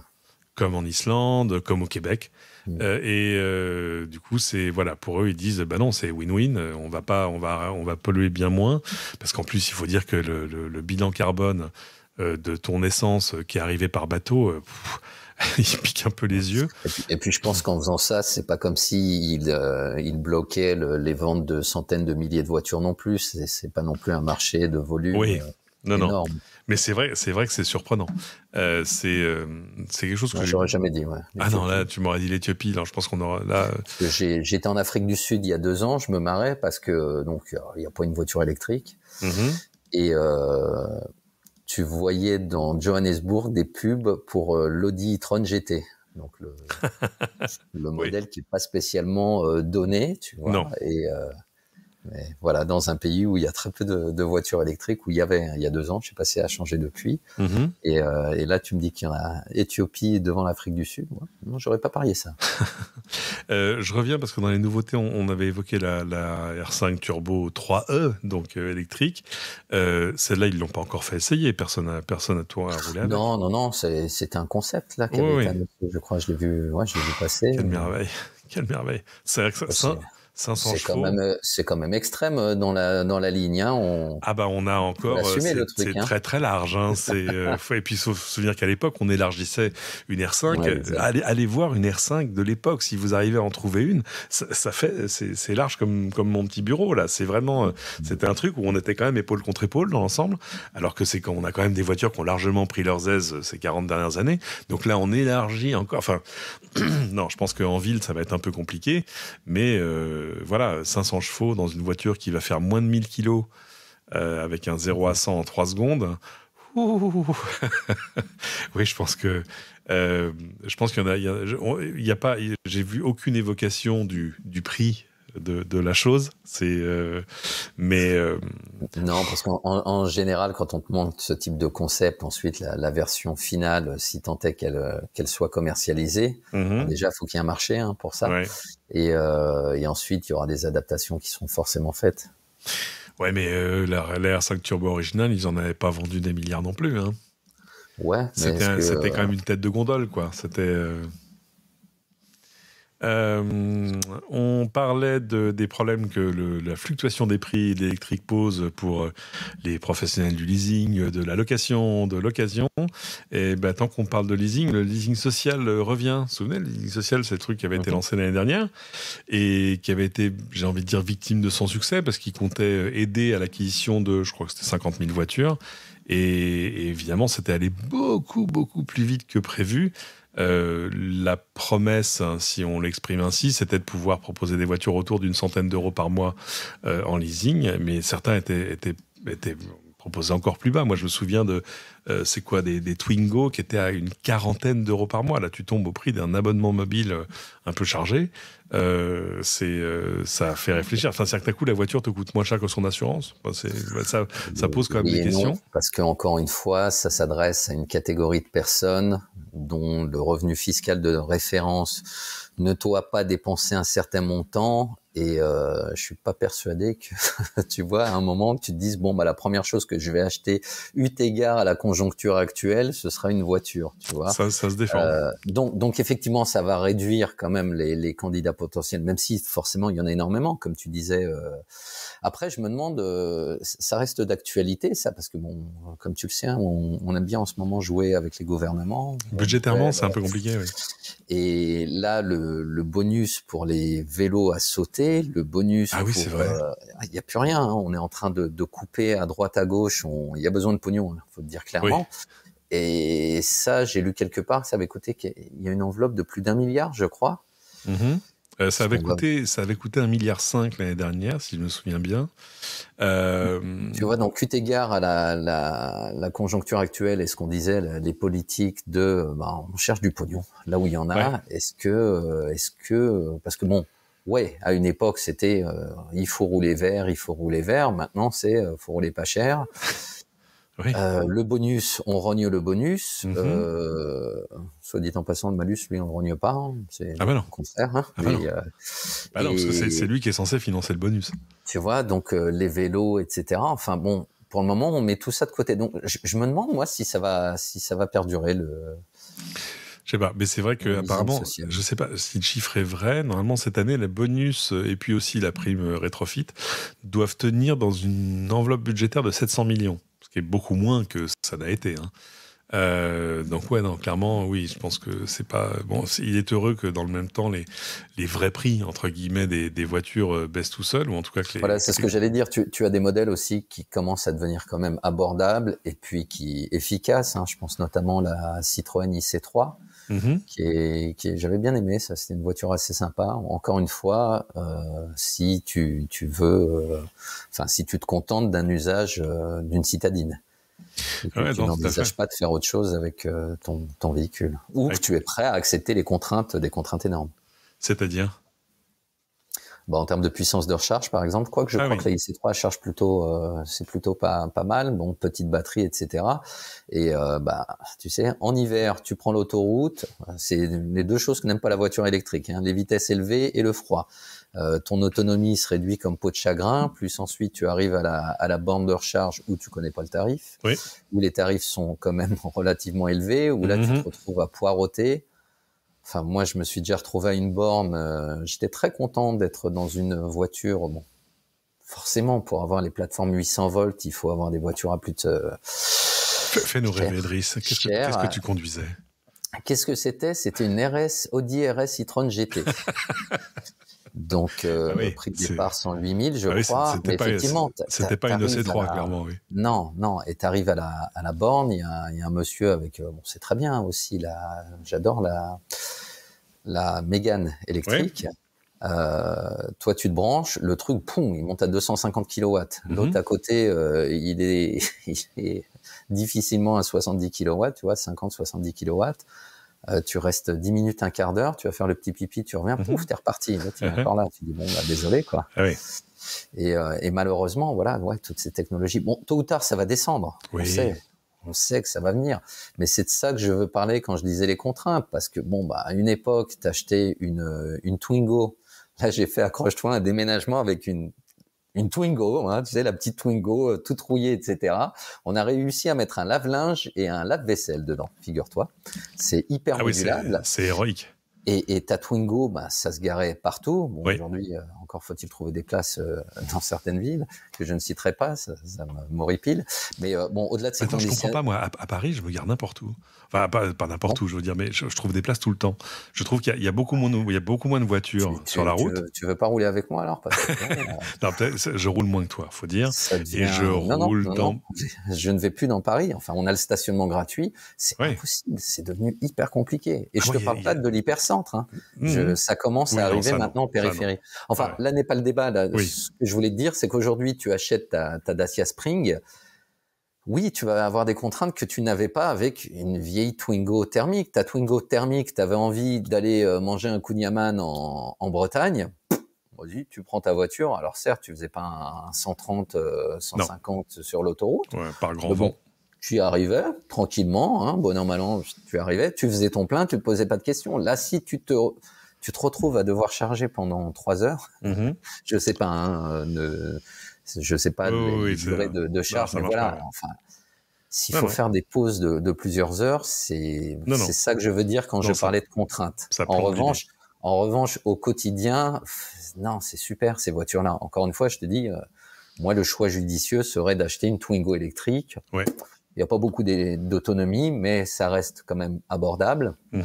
Ça va répondre à tous tes besoins. J'ai une borne de recharge dans ma résidence, donc aucun souci. Même si c'est pas beaucoup de puissance, on n'a pas besoin de grosses puissances de recharge. Par contre, la question se pose, c'est je veux en trouver une pas chère parce que derrière, je sais que je vais la revendre pas chère. Ah oui. Donc, tu vois, il faut faire attention à ces choses-là. Là, tu poses bien l'équation parce qu'en fait, si tu sais où tu vas recharger chaque soir, ou pas que si tu sais que tu peux recharger n'importe quand le soir en rentrant chez toi, alors t'as pas de souci. Non, mais il faut accepter de te dire que ta voiture, le jour où tu vas vouloir la revendre dans quelques années, tu vas perdre de l'argent. Ça dépend. Moi, je vois quand même il y en a qui... Oui, c'est vrai que c'est... il faut, encore une fois, il faut tomber sur le même profil que toi, la personne qui se dit, tiens, j'ai les mêmes besoins que lui, ce véhicule-là, bon, c'est pas le plus sexy, hein, effectivement, c'est pas une e-tron GT, mais elle répond parfaitement à mes besoins. Ce qui est contre-intuitif, parce qu'on imagine pour l'instant que, jusque-là avec raison, que c'est des voitures qui vont durer plus longtemps, en plus. Oui, c'est le cas, parce que effectivement, quand on dit on s'inquiète de la dégradation de la batterie, tu sais, c'est quoi le problème? C'est qu'on fait souvent le parallèle, les gens se basent là-dessus. Les gens se basent sur leur expérience du smartphone. En disant, au bout de 2 ans, ma batterie, elle souffre. J'ai plus d'autonomie, voilà. Mais c'est pas du tout les mêmes tailles de batterie. Et d'une part, ce ne sont pas les mêmes tailles de batterie. D'autre part, les batteries ont quand même des cellules qu'on peut activer. Enfin, il y a tout un tas de choses qu'on peut faire. Normalement, accessoirement, l'essentiel des constructeurs les garantissent super longtemps. Oui. Alors ça, c'est ce que je disais, au Mondial de Paris. J'expliquais aux gens que j'accompagnais sur le salon que si un constructeur t'annonce 8 ou 10 ans de garantie sur la batterie, faut pas se leurrer, hein. Le mec, il sait très bien qu'il il prend pas de risque. Il sait qu'il prend un risque de quasi zéro. On va toujours entendre parler d'une personne qui a eu une batterie qui a lâché, etc. Bon, oui, ça peut arriver. Mais je pense, là pour le coup, on va parler de notre entourage. Est-ce que tu en as eu, toi, dans ton entourage? Des gens qui ont eu des problèmes jamais. Non, rien. Non. Effectivement. Moi, qu'est-ce que j'ai eu comme souci sur ma Tesla? Rien, des petits trucs. Enfin, tu vois, genre le joint du vérin du coffre qu'il fallait changer. On l'a tous eu. Non, mais tu vois, c'était. Moi, j'ai eu la voiture qui ne s'ouvrait plus, ni avec le smartphone, ni avec la carte. Ah, ça, c'est embêtant. Hors garantie. D'accord. Et tout a été pris en charge par la marque. Donc là, pour le coup, je vais leur faire un petit peu de pub parce que j'étais quand même très satisfait du service client. Même si, encore une fois, pareil, c'est un service client où des gens ne vont pas y arriver. Tout se passe par l'application. Absolument. Si tu reçois des notifications, des messages, ça sert à rien d'appeler, on te répondra pas. Mais voilà, tout ça pour parler en termes de fiabilité. C'est vrai que tes plaquettes de frein, tes consommables, bon, à part du liquide, du lave-glace, il va dire du liquide vaisselle. Je suis encore sur mon déménagement. À part du lave-glace et des pneumatiques, si tu roules comme un goret. Oui. Je vois pas. Il y a pas grand-chose. Donc effectivement, puis t'as pas l'angoisse de oulala, je passe 90 000 km, ma courroie de distribution. Enfin, non, effectivement. Et même tu passes 90 000, 100 000 km, je sais pas si tu as regardé sur ta Tesla, mais en termes de dégradation de la batterie, c'est totalement négligeable. C'est rien, alors psychologiquement, je peux te dire que oui, avant, quand je l'ai acheté neuve, il y avait 416 km d'autonomie d'affiché. Maintenant, j'ai 396. Je suis passé en dessous des 400. Oui, mais c'est aussi la méthode de calcul qui a dû changer 4 fois depuis, en plus. Bien sûr. Oui, mais toi, tu le connais, tu le sais, ça. Oui, mais là, c'est là. Psychologiquement, les gens peuvent se dire, elle a moins 400 km. Oui, mais alors le truc, c'est, je crois que c'est la DGCCRF qui a dit, il va falloir qu'on s'inquiète de cette histoire d'autonomie des voitures électriques. Et c'est intéressant parce que voilà un truc pour le coup qui est pas compliqué à transposer du thermique. Les gens savent bien que sur une voiture, selon le trajet que tu es en train de faire et la manière dont tu conduis, la même voiture, elle peut faire 5 litres au 100 ou elle peut faire 8 litres 5. C'est la même. C'est le même moteur. C'est juste que... Alors, sinon que c'est un peu inverse parce que les électriques ont beaucoup plus d'autonomie en ville que sur autoroute, ce qui est le contraire pour les thermiques. Donc, peut-être que c'est ça qui a du mal à passer en disant, je comprends pas. Alors, quand je pars en vacances, je consomme beaucoup moins quand je suis en ville. Bon. Mais on sait bien que l'autonomie que te donne la voiture à un instant T, elle dépend de ce que tu vas en faire. C'est pas une promesse gravée dans le marbre. Il y a énormément de facteurs qui entrent en compte, dont la température, hein, ce dont on parlait tout à l'heure, ce qui est assez important. Mais effectivement, ça faut le reconnaître. Moi qui roule, là j'avais une Aston Martin DBX 707, 700 chevaux. Excuse-toi, oui. Et ouais, enfin c'est moi qui paye l'essence, hein, je suis freelance, je te rappelle. Donc au moment de passer à la pompe, t'es pas hyper content. Mais y a un truc c'est ton meilleur ami, ton pompiste en fait. C'est pas tout le temps, heureusement, ce n'est pas tout le temps. Non mais super cette voiture, c'est absolument génial, etc. Mais quand tu la conduis, donc bon, t'as la puissance, t'as tout ce qu'il faut, hein, c'est équivalent à l'électrique. Mais c'est vrai que quand tu es habitué à l'électrique, des fois dans les phases de freinage, tu dis là tu vois en électrique, je consommerai rien. Ou quand tu es dans les bouchons, c'est quand même génial de dire tu es donc bloqué dans les bouchons, je suis pas en train de brûler mon essence, mon fiche, peu importe, tu vois. Et en plus de ça, quand même cerise sur le gâteau, je pollue pas. Oui, c'est vrai. Bien sûr. Je ne pollue pas. Donc bon, c'est quand même assez chouette la récupération d'énergie au freinage aussi. Ça aussi, moi je fais du vélo électrique, c'est le truc. Je me dis pourquoi j'en ai pas sur mon vélo. Je voudrais récupérer. C'est vrai. Ça pourrait peut-être parfois être un peu surprenant parce que le vélo c'est quand même le truc sur lequel tu comptes sur la roue libre un peu quoi. C'est pas. Ouais. Et d'ailleurs, tiens, en parlant de roue libre, je sais pas si c'est le sujet, mais c'était Audi ou Porsche. Non, c'était Porsche qui se posait de la question de l'intérêt de mettre la régénération au freinage plutôt que le mode roue libre. T'as remarqué ça que sur les Tesla, tu ne peux pas le modifier pendant que tu roules. Tu dois t'arrêter pour choisir la récupération d'énergie ou la roue libre. Et pour l'avoir testé, on a fait l'Audi Endurance Experience avec Audi. C'était une course d'Audi e-tron GT. Donc, c'était des clients et des journalistes. Le challenge, c'était de rouler pendant 3 heures, d'aller jusqu'au bout. On avait tous les mêmes voitures, chargées à 100%, et donc faire le plus de tours possible pendant ces 3 heures sans tomber en panne. Et la technique que nos coachs nous avaient préconisée, c'était d'accélérer pression sur l'accélérateur pour mettre la voiture à 100, 110.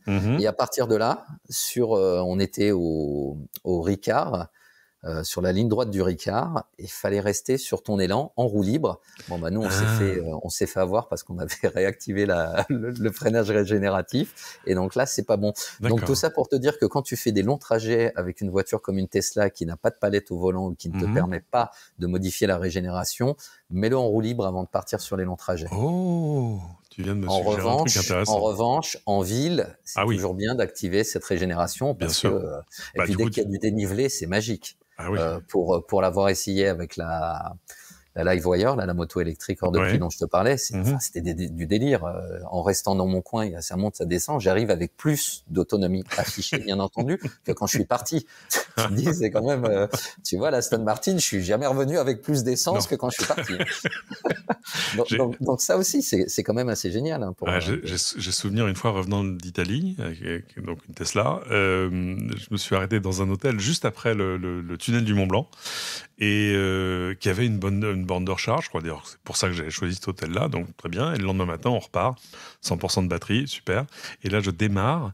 Et en fait, évidemment, la voiture, du coup, n'active pas le freinage régénératif parce que la batterie est pleine, il n'y a rien à régénérer. Et là, tout à coup, c'est très surprenant parce que tu descends de la montagne, tu dis, ah, waouh, t'as l'impression tout à coup d'être sur un skateboard, tu vois, genre, mais et là, pour la première fois, il a vraiment fallu que je freine. Et ce que j'étais juste pas, je connais pas très habitué à faire. Tu fais du one pedal, tu exactement. L'accélérateur, levé de pied. Et on a une autre anecdote aussi, j'avais pu essayer la Mercedes EQC à son lancement, donc il y a longtemps, là, on parle d'un dinosaure de l'électrique. C'était en 2020, je crois, ou 2021. Et c'était assez génial parce qu'on était dans les Alpes et on arrive en haut d'un sommet pour la pause déjeuner. Et là, coup de stress, on n'a plus beaucoup d'autonomie restante. On devait rejoindre, c'était Zurich à Milan, ce road trip. On devait donc, la dernière étape, c'était Milan. On n'avait pas de borne parce que t'es là-haut, dans les Alpes. Il n'y a rien. À l'époque, il n'y avait rien, tout du moins. Et pareil, là, pour le coup, tu as de la régénération. Chez Mercedes, tu as des palettes au volant qui te permettent de jouer. Et t'aimes les jeux vidéo comme moi. C'est un vrai jeu vidéo, le truc, tu vois. C'était donc dans la descente. Je ne touchais plus aux pédales. Je ne touchais plus à rien que les palettes. Donc, avec l'inertie de la voiture, tu prenais de la vitesse et tu mettais plus ou moins de récupération. Tu tournais dans le virage. C'est un cheat mode, en fait. c'était absolument génial. Mais l'anecdote, elle est là, c'est que en haut, donc coup de stress, tu dis j'en ai plus beaucoup. En bas, on a eu largement de quoi arriver jusqu'à Milan. Waouh! Parce que tu récupères énormément sur certaines voitures. Bien D'ailleurs, sûr. c'est un argument, je vais pas dire commercial, c'est plus pour nous, quand on s'adresse à nous, journalistes, pendant les conférences de presse, on nous explique notamment, tiens, la dernière Taycan, je sais pas si tu as suivi ce qu'ils ont fait en termes d'amélioration. Non. Esthétiquement, c'est plus ou moins la même, mais elle a filé un sacré coup de vieux à l'ancienne, donc encore une fois, obsolescent, toutes ces thématiques-là. Mais c'est assez incroyable la quantité d'énergie que la voiture peut récupérer au freinage. D'accord. C'est très étonnant. C'est la voiture, donc je sais plus, c'était plus vite, plus loin, plus. Ils avaient comme ça, tu vois, c'était Altus, ça la présentation. La voiture était plus puissante, plus d'autonomie, plus de récupération au freinage, recharge encore plus rapide. Je crois que tu montes à 275 kilowatts. De puissance qu'elle peut accepter sur une borne de recharge d'essai. Et plus important que ça, c'est la courbe de recharge qui est très flat. Parce qu'à un moment, tu as certains constructeurs qui nous disaient ouais, tu charges à 250, ça accepte 250 kW. Chez Tesla, d'ailleurs aussi. En pic, et après, ça redescend aussi vite. Ouais. Donc, tu es super content, tu es monté sur une modèle 3, je crois c'est 150 ou 150 kilowatts. Tu es très content, tu es monté à 150, mais ça descend. Alors que là, ces nouveaux modèles, donc malheureusement, encore une fois, c'est chez du premium. On va croire que j'ai des actions chez ces boîtes-là, ce qui n'est pas le cas. Encore une fois, j'en ai pas une. Mais la nouvelle Audi Q6, par exemple, elle est pratiquement flat, la courbe de recharge. Tu es à plus de, je me rappelle plus du chiffre, donc je vais pas donner de chiffre pour pas me tromper, mais tu descendais vers les 100 kilowatts à peu près à 75% de charge. Waouh! Tu imagines? Ouais. Alors normalement, c'est là où la courbe de recharge descend. Normalement, c'est même avant. Elle descend progressivement, plus ou moins progressivement, ta courbe. Et là, c'est pour ça qu'on dit que sur un grand voyage, c'est pas la peine d'essayer. Enfin, c'est charger au-delà de 80%, c'est un peu une perte de temps. Vaut mieux aller jusqu'au prochain chargeur. Bon, même là, je t'avouerais que bon, tu t'arrêtes pas. Mais bon, j'ai déjà eu des exemples. La voiture me disait arrêtez-vous 4 minutes. T'es sérieux? 4 minutes. Bon, bah, je vais m'arrêter parce que bon, je crois que le temps de pause moyen sur une station-service, c'est 17 minutes, je crois. Donc, le temps, tu sais, tu arrives à la pompe, sortir, tu mets de l'essence, boum, tu vas payer, tu reviens prendre ta voiture, peut-être prendre un café, tu dois la redéplacer, la garer. Les enfants vont aux toilettes, c'est compliqué. Tu vois, et c'est un vrai temps de pause. Quand tu mets 20 minutes, c'est à peu près la même chose.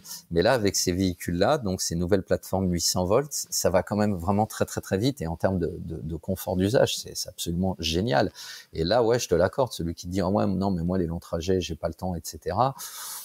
Non, le vrai problème, c'est plus la disponibilité des bornes. Je crois que c'est 85% des bornes, parce que sinon, t'as des bornes qui fonctionnent pas. Oui. Les badges, cette galère des badges, c'est oui. Le fait que tu connaisses pas les tarifs qui sont variables en fonction du badge. Tu vois, toutes ces choses-là. Alors que bon, la station-service, t'as le prix, t'as ton TPE. C'est intéressant d'ailleurs de voir certaines stations-service où maintenant tu vois le prix du kilowatt affiché en dessous du prix du 95 sans plomb. Et ça a un mérite de lisibilité, sauf que c'est rare. Sauf que mais et puis ça dépend de parce qu'en fonction de ton badge, l'autre il va prendre une commission de temps, de ceci, de cela, ou peut-être de la voiture que tu as parce que ton constructeur a un contrat machin qui fait que les 2 premières années tu as un tarif préférentiel où il y a un abonnement. Ouais, non, c'est vrai que c'est vrai qu'il y a un problème de lisibilité. Le premier problème, c'est d'abord un problème de disponibilité, plus sur les grands axes.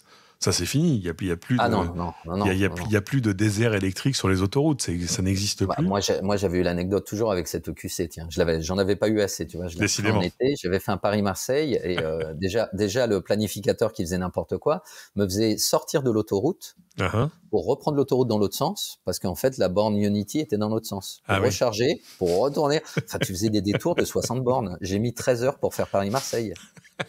Bon, j'étais un noob, je vous l'accorde. Oui. Le retour s'est beaucoup mieux passé parce que le retour, je me suis dit, je vais vérifier où sont les bornes du côté de l'autoroute. Mais je ne pouvais pas, je voulais aller à La Baule, je ne pouvais pas à l'époque faire Marseille-La Baule parce qu'il y avait une zone blanche. Fallait t'arrêter à une borne 22 et donc dans ce cas-là, comme fallait t'arrêter plusieurs heures, prendre un hôtel. Tu disais, bah non, je repasse par Paris et ensuite, ça change pas grand-chose. Aujourd'hui, honnêtement, j'ai la chance de beaucoup voyager. On a quand même un réseau qui est extrêmement dense. Oui. On a un réseau qui est plutôt fiable, je trouve. Et bon, voilà, on a toujours ce problème des badges. Moi, c'est plus ça mon grief. Et le tarif, tu sais pas combien tu vas payer. Oui, il y a un côté loterie. Tu vas sur Twitter, tu as des gens qui se plaignent, qui disent bon, j'ai payé ça, c'est un scandale, etc.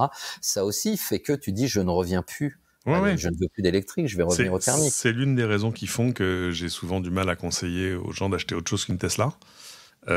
Parce que tout à coup les choses sont lisibles à l'avance, c'est même pas une question de confort. Non mais le planificateur il fonctionne tout à coup. Il est extrêmement précis, il est même trop conservateur. Moi je l'ai poussé dans ses derniers retranchements. Oui, tout à fait. Tu peux y aller, hein. Oui, absolument. Il 5% à l'arrivée, tu dis vas-y.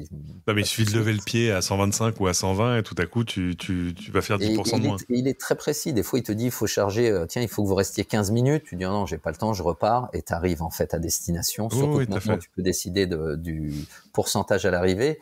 Mais non plus que vraiment ça, c'est encore une fois voilà, tu ne sais pas trop. Toutes ces choses-là vont évoluer, mais en tout cas les gens qui disent non c'est galère de recharger. Bon, t'as aussi les histoires de voitures ventouses, les gens qui sont stationnés, qui ne chargent pas. Bon, je pense qu'il va falloir que ça rentre aussi dans les mœurs. Hein. Bon, on est encore au début. Ouais, je voyais dans un endroit où ils sont pas exactement au début, en Chine, le nombre de stations de recharge en Chine a atteint cette année près de 12 millions. 12 millions de bornes. Bon, après, ils sont beaucoup, hein.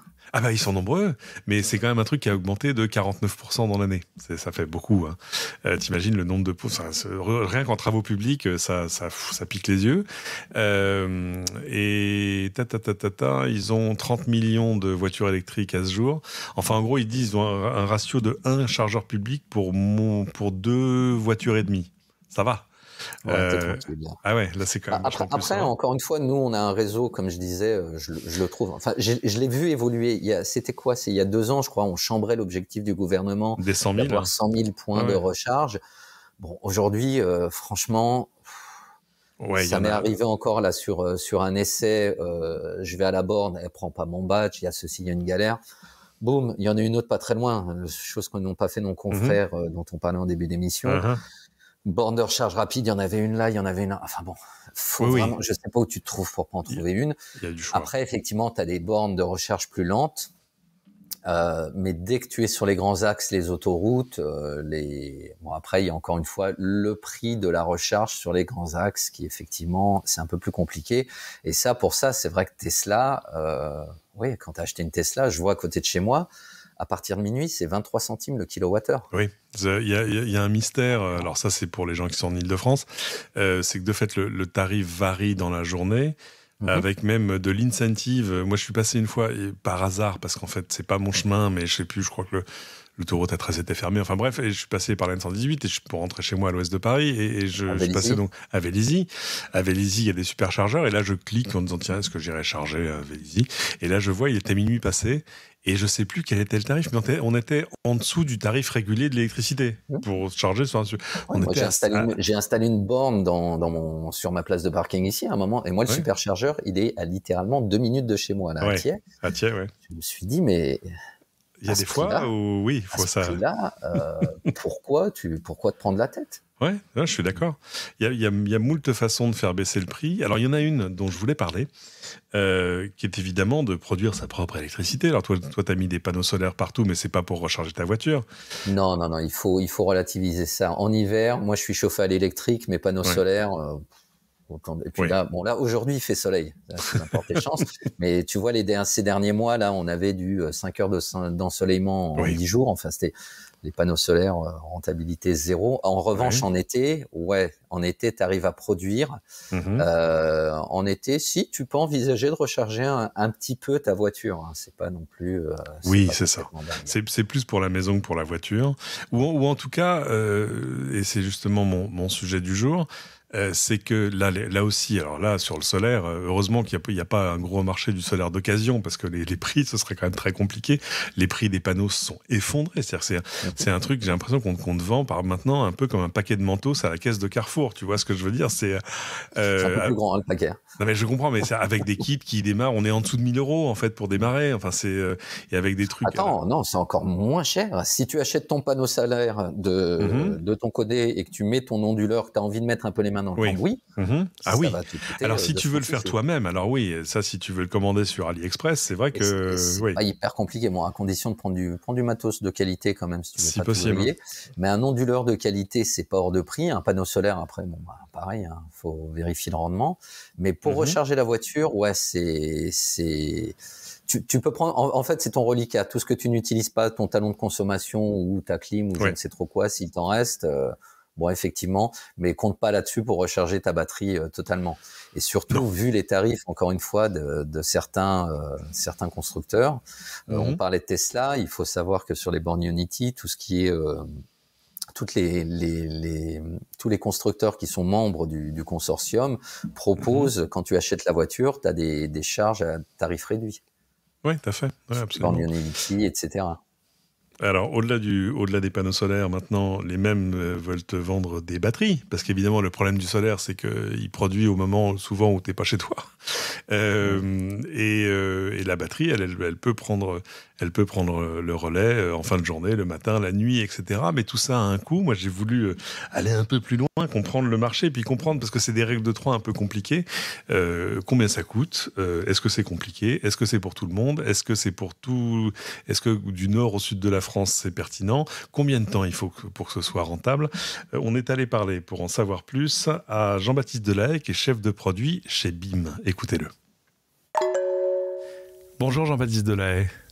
Bonjour Cédric. Vous êtes chef de produit chez BIM, B-E-E-M. BIM, c'est un spécialiste de l'énergie solaire et maintenant des batteries qui vont avec. On va s'en parler parce qu'évidemment, deux choses. Ce marché, il a énormément évolué. Avant, c'était très cher de se faire installer du solaire. Il y avait vraiment des questions il fallait faire des règles de 3 un peu compliquées pour se demander, 1, ça me coûte cher aujourd'hui, 2, est-ce que vraiment ce sera rentable demain? Mais d'un côté, l'écroulement, on va s'en parler, du prix du solaire a rendu la question un peu plus simple. L'augmentation du prix de l'énergie aussi a changé sa partie de l'équation. Et puis, il y a la question de savoir si à côté de ces panneaux, il faut mettre une batterie. On va essayer de prendre les choses dans l'ordre. Les prix du solaire, j'en ai l'impression, parce que tout à coup, quand votre hypermarché Carrefour vous met des promos dans son catalogue sur des panneaux solaires, on se dit que le monde a vraiment changé. Une installation solaire, ça commence à quel prix aujourd'hui ? Alors, les installations solaires, il y en a de tout type. Et je pense qu'il faut vraiment faire la différence entre la catégorie du plug and play, qui est celle qui se branche finalement sur une prise secteur de la maison. Donc là, vraiment, on achète un panneau tout fait, on le met dans son caddie, on le ramène à la maison, on le déplie dans le jardin et on branche ça sur une prise électrique. Tout à fait. Et sur cette catégorie-là, à partir de 300-400 €, on peut déjà trouver en promotion finalement des panneaux qui sont accessibles.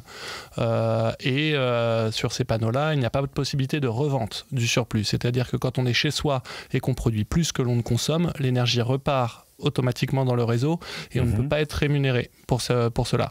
À l'inverse, des panneaux qui sont installés en toiture, donc par des professionnels RGE, via lesquels effectivement on peut, pour les installations pour lesquelles on peut contracter des contrats avec EDF-OA qui permettent de revendre à 10 centimes à un tarif donc fixé sur 20 ans le surplus d'énergie. Et donc ces panneaux-là, en général, sont plutôt à partir de 7 000 €. Mais ça demande aussi une modification de son installation électrique. Enfin, c'est une vraie installation. Tout à fait. Effectivement, c'est des panneaux qui sont raccordés au tableau électrique principal et donc qui demandent un petit peu plus de travaux que simplement de brancher un panneau sur une prise. Ok. La question qui se pose toujours, c'est qu'évidemment, les gens voient des prix, ils voient des surfaces. Ils se posent d'abord la question, parce qu'il faut se la poser, est-ce que ma maison est bien placée ? Est-ce que c'est encore vrai, ces questions qu'on se posait sur est-ce que je suis dans une région où le solaire est intéressant ou finalement toutes les régions le sont ? Alors, la région, je vous réponds non. Effectivement, si je suis à Saint-Paul-de-Vence dans le sud-est ou si je suis dans le Perche, je ne vais pas forcément produire autant. Ça, c'est vrai. En revanche, quand on regarde maintenant j'allais vous dire les unit economics, est-ce que finalement on va dégager de la rentabilité ? Oui. Effectivement, à Saint-Paul-de-Vence, sur un 3 kg, ça va plutôt être 6 ans, 7 ans pour rentabiliser mon installation. consommation. Là où dans le Perche, ça va être parfois plutôt 9 ans ou 10 ans. D'accord. Normalement, c'est à cet instant précis que les Bretons vous rappellent qu'ils ont la région la plus ensoleillée de France. Alors, l'autre problème, l'autre écueil du solaire, c'est l'espèce de déconnexion entre la production et le besoin. C'est-à-dire que le soleil brille pendant la journée. Or, on le sait, les ménages consomment plus d'électricité tôt le matin et puis en soirée quand tout le monde est à la maison et que le lave-linge fonctionne, le chauffage aussi, le ballon d'eau chaude, etc., etc. Et évidemment, la recharge de la voiture électrique qui, elle, d'ordinaire, se fait au creux de la nuit parce qu'on profite dans la mesure du possible des heures creuses d'Enedis et des autres. Dans ce contexte, évidemment, le solaire, il prend le relais dans la journée, mais il ne résout pas le reste de ses problèmes. C'est là qu'arrive la batterie. Tout à fait. J'ai tout bien compris. Hein. C'est exactement ça. Et forcément, souvent, la journée en semaine, on travaille, on n'est pas chez soi, on consomme moins. Et c'est pourtant, parfois, en semaine, les jours les plus beaux où on produit le plus. Et donc, c'est effectivement assez frustrant de rentrer chez soi en regardant effectivement ce qu'on a produit dans la journée, parfois sans revendre, et en se disant toute cette énergie est repartie gratuitement. C'est une des raisons de la dépression hivernale, c'est qu'il fait nuit tellement tôt que les panneaux solaires... Non, excusez-moi, je vous ai interrompu. Allez-y. Non, mais en l'occurrence, effectivement, du coup, une des solutions, c'est finalement de stocker cette énergie, ce surplus qui est produit en journée et pas consommé, auto-consommé, et de finalement le réutiliser le soir, le matin, de manière à finalement rentabiliser encore plus son installation. Et aujourd'hui, comme vous l'avez évoqué, effectivement, les prix des panneaux ont diminué, les prix des batteries aussi, avec des technologies qui sont de plus en plus matures, et du coup, ça permet de finalement avoir un investissement qui se rentabilise lui aussi, sur des délais qui restent raisonnables, autour d'une dizaine d'années aussi, et qui permettent de tirer des rendements intéressants et de faire une belle économie sur sa facture. Évidemment, et ça, d'ailleurs, cette économie-là, elle se voit tout de suite. Ce qui est intéressant, c'est que cette promesse du stockage résidentiel, elle n'est pas nouvelle. On l'a vu depuis assez longtemps. Moi, je me souviens des premiers Powerwall de Tesla, par exemple. Ça coûtait très cher, évidemment, mais il y avait quand même une promesse d'économie et puis surtout d'autonomie aussi, d'autonomie dans l'autre espèce d'autoproduction d'énergie qui intéresse aussi des gens qui n'ont pas forcément des problèmes économiques, mais peut-être des problèmes de régularité de leur réseau électrique. Ce qui se passe, vous l'avez dit, c'est que ces batteries, elles ont vu leur prix baisser presque au même rythme que celui des panneaux solaires, même si c'est quand même deux choses complètement différentes.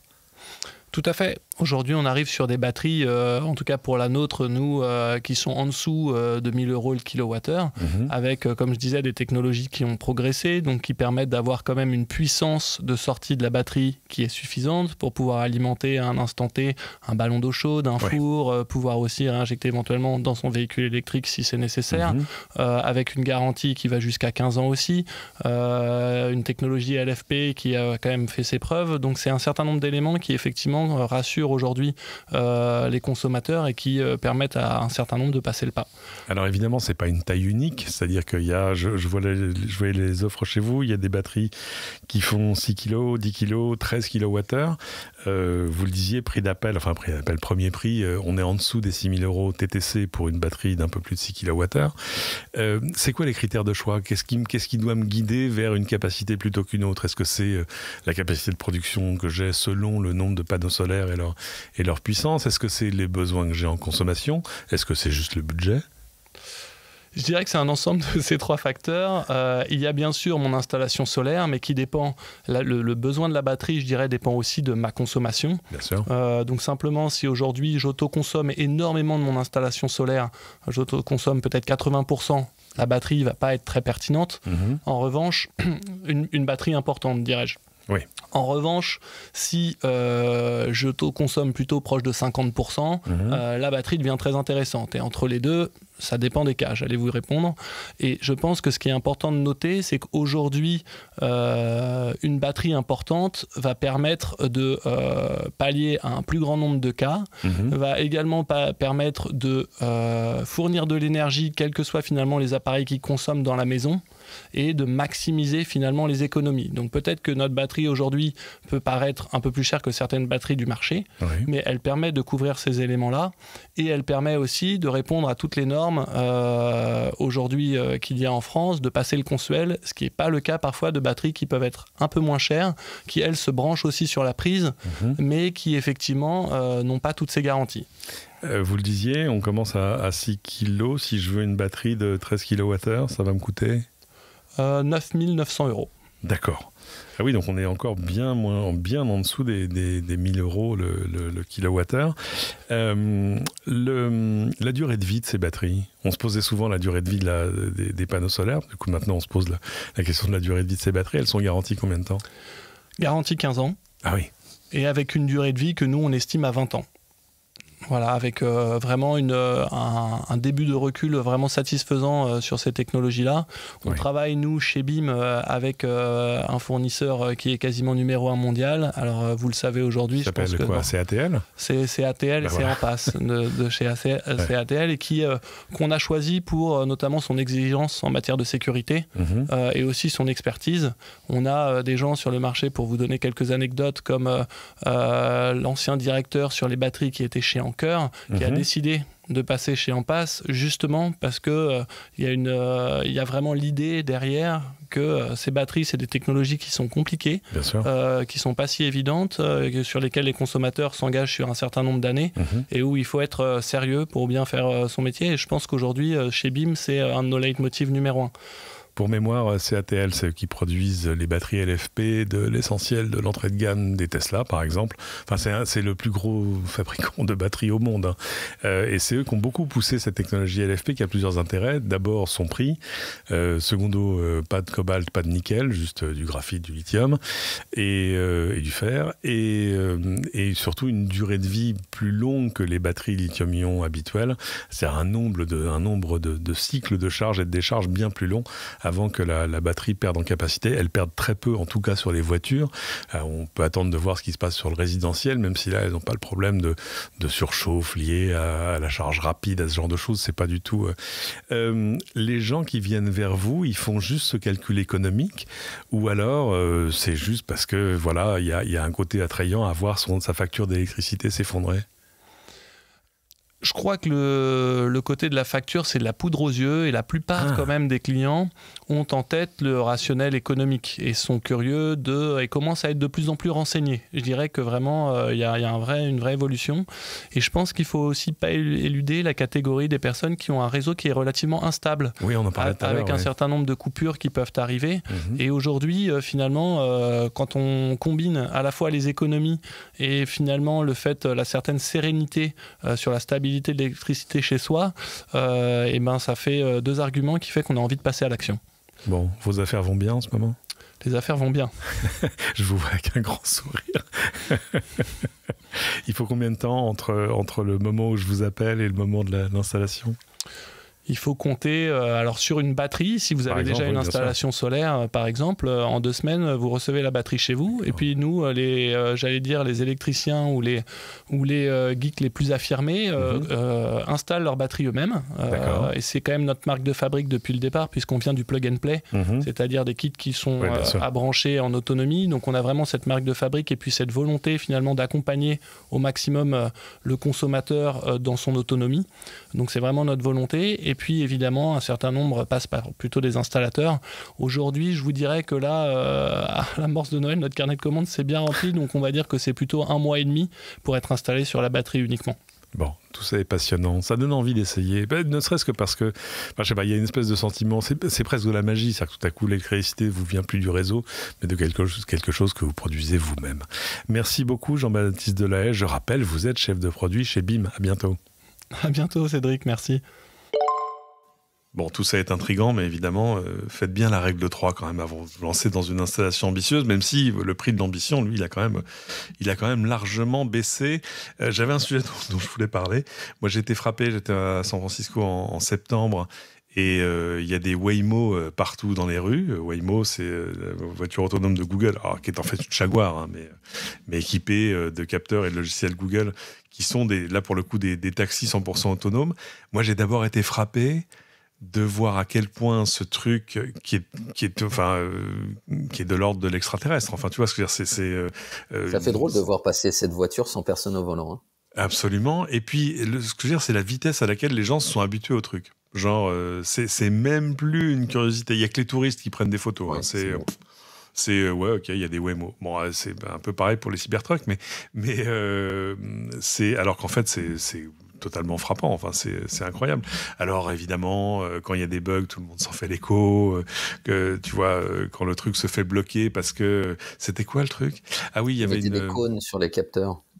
Oui, ou je sais plus, il y avait une campagne de pub sur les bus de la ville qui avait des panneaux stop sur les panneaux de pub qui étaient sur les côtés des bus. Et là, les Waymo, ils savaient plus où ils habitaient.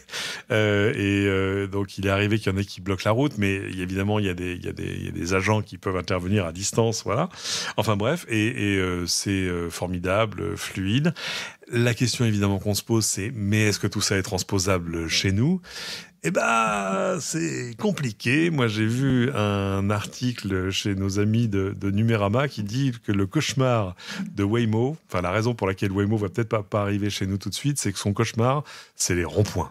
Ah, ça c'est embêtant. Les ronds-points aux États-Unis, il y en a pas des masses. Hein. Non, c'est pas un truc très courant. Ce sont des carrefours en étoile, la plupart du temps. Ouais, c'est ça. C'est pas. Alors que chez nous, le rond-point est presque une culture. Tu vois ce que je veux dire? Je crois, si je ne me trompe pas, on est dans le top. Je me demande si on n'est pas le pays au monde avec le plus de ronds-points. D'accord. Via le jeu des subventions. Hein. Je ne sais pas si tu connais cette histoire-là. 40 000 ronds-points, oui, parce qu'il y a une épidémie de ronds-points à un moment où l'État les sponsorisait. On me dit 40 000 ronds-points en France, ce qui fait quand même... c'est beaucoup. J'avais lu quelque part qu'on était dans le top 3, si ce n'est premier. Alors, j'ai une source qui me dit qu'il y aurait 42 986 ronds-points en France, faisant du pays le premier mondial, 65% de plus que le deuxième sur la liste, et qui est le Royaume-Uni avec 25 976 ronds-points. Donc, we are number one. On est champion du monde, mais très largement. Ah ouais, là, on n'est pas juste les meilleurs Français du monde, on est les meilleurs au monde. Ça pose un problème au Waymo. Et c'est intéressant parce que c'est là le bridge qui existe entre la machine et l'humain. Pour prendre un rond-point, à un moment, il faut s'imposer.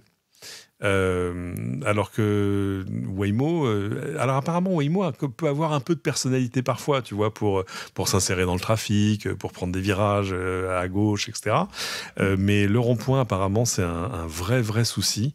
Alors il paraît que tout ça va être réglé par des mises à jour logicielles, mais il y a eu plusieurs. En attendant, c'est drôle. Oui, il y a une vidéo. Ouais, exactement. Il y avait une vidéo qui est assez virale sur Internet qui voyait un taxi Waymo rouler dans un petit rond-point sans s'arrêter et faire plusieurs fois le tour parce qu'il trouvait pas la sortie. Il y avait un vieux sketch de Flûte, comment s'appelait ce comique? Flûte qui racontait qu'il arrivait sur un rond-point mais que toutes les sorties étaient en sens interdit. Et là c'est un peu pareil. À la fin, le véhicule s'est juste immobilisé. Raymond DeVos. Raymond DeVos, absolument, exactement. Qui croisait le laitier qui tournait, qui disait « je fais mon beurre ». Et son lait va tourner. Ouais, évidemment. Excellent. Et j'espère que ça freinera pas le développement de ces technologies chez nous, parce que on serait ravis d'avoir des vrais taxis autonomes à Paris et dans les grandes villes de France. Ce serait quand même chouette.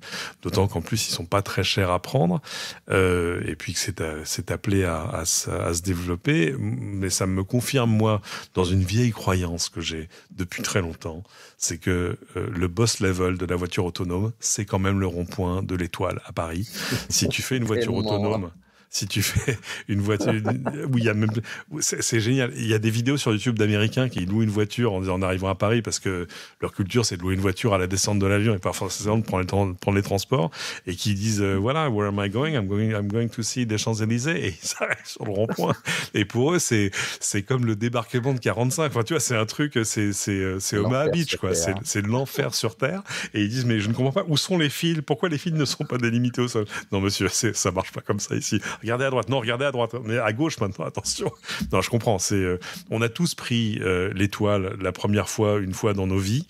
Moi, c'était d'ailleurs, j'avais même pas encore mon permis. C'était avec un scooter loué, alors que je savais à peine conduire. C'est des choses qui te marquent à vie. Et le jour où Waymo et les autres d'ailleurs, et Tesla, parce qu'on attend de voir ce que ça pourrait faire, passeront le rond-point de l'étoile en une seule fois et sans dommage, on pourra dire que ça y est, la voiture autonome sera plus proche de... Ce sera en zone rouge, il va l'éviter. Tu mettras... Ah oui, il prendra la rue de... C'est quoi, Tilsit, Presbourg, je sais plus quoi autour. Tu prends les routes alentours. Tu sais, un peu comme ton aspirateur. Tu lui mets une zone interdite. Tu dis, ah oui, c'est ça. Et voilà. Ce qui est intéressant, parce qu'il y a quand même plein de gens qui disent j'achèterai jamais une voiture électrique parce que ça me rappelle trop soit une machine à coudre, soit un aspirateur.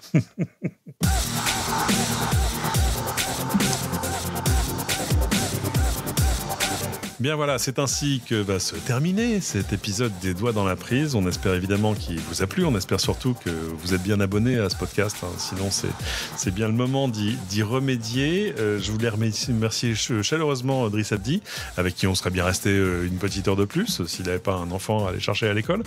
Driss, où est-ce qu'on peut te retrouver en ligne ? En ligne, où est-ce que tu peux me retrouver en ligne ? Alors, je collabore avec GQ, le magazine GQ, qui a aussi son site web gqmagazine.fr. Rolling Stone, tu vois, on fait... Que du chic. Ouais, c'est sympa, écoute, j'aime bien le rock. Moi. Donc, rollingstone.fr et en kiosque également. Les deux, d'ailleurs, sont en kiosque et sur le web. Phone Android et plein d'autres que j'ai pas forcément. Je vais oublier. Je suis un poisson rouge, Marc. Et voilà, par ordre d'importance. Bien, si vous voulez soutenir ce podcast, plusieurs façons simples, efficaces et gratuites sont à votre disposition. D'abord, je l'ai déjà dit, vous abonner, mais ça, je n'imagine pas que ce soit pas déjà fait. Vous savez, si vous êtes sur Apple Podcast, par exemple, il y a une petite croix en haut, faites plus. Alors, ça s'appelle plus abonner, ça veut dire suivre. Si on vous demande de vous abonner, ça veut dire que c'est pour payer. Pour l'instant, ce podcast est résolument gratuit.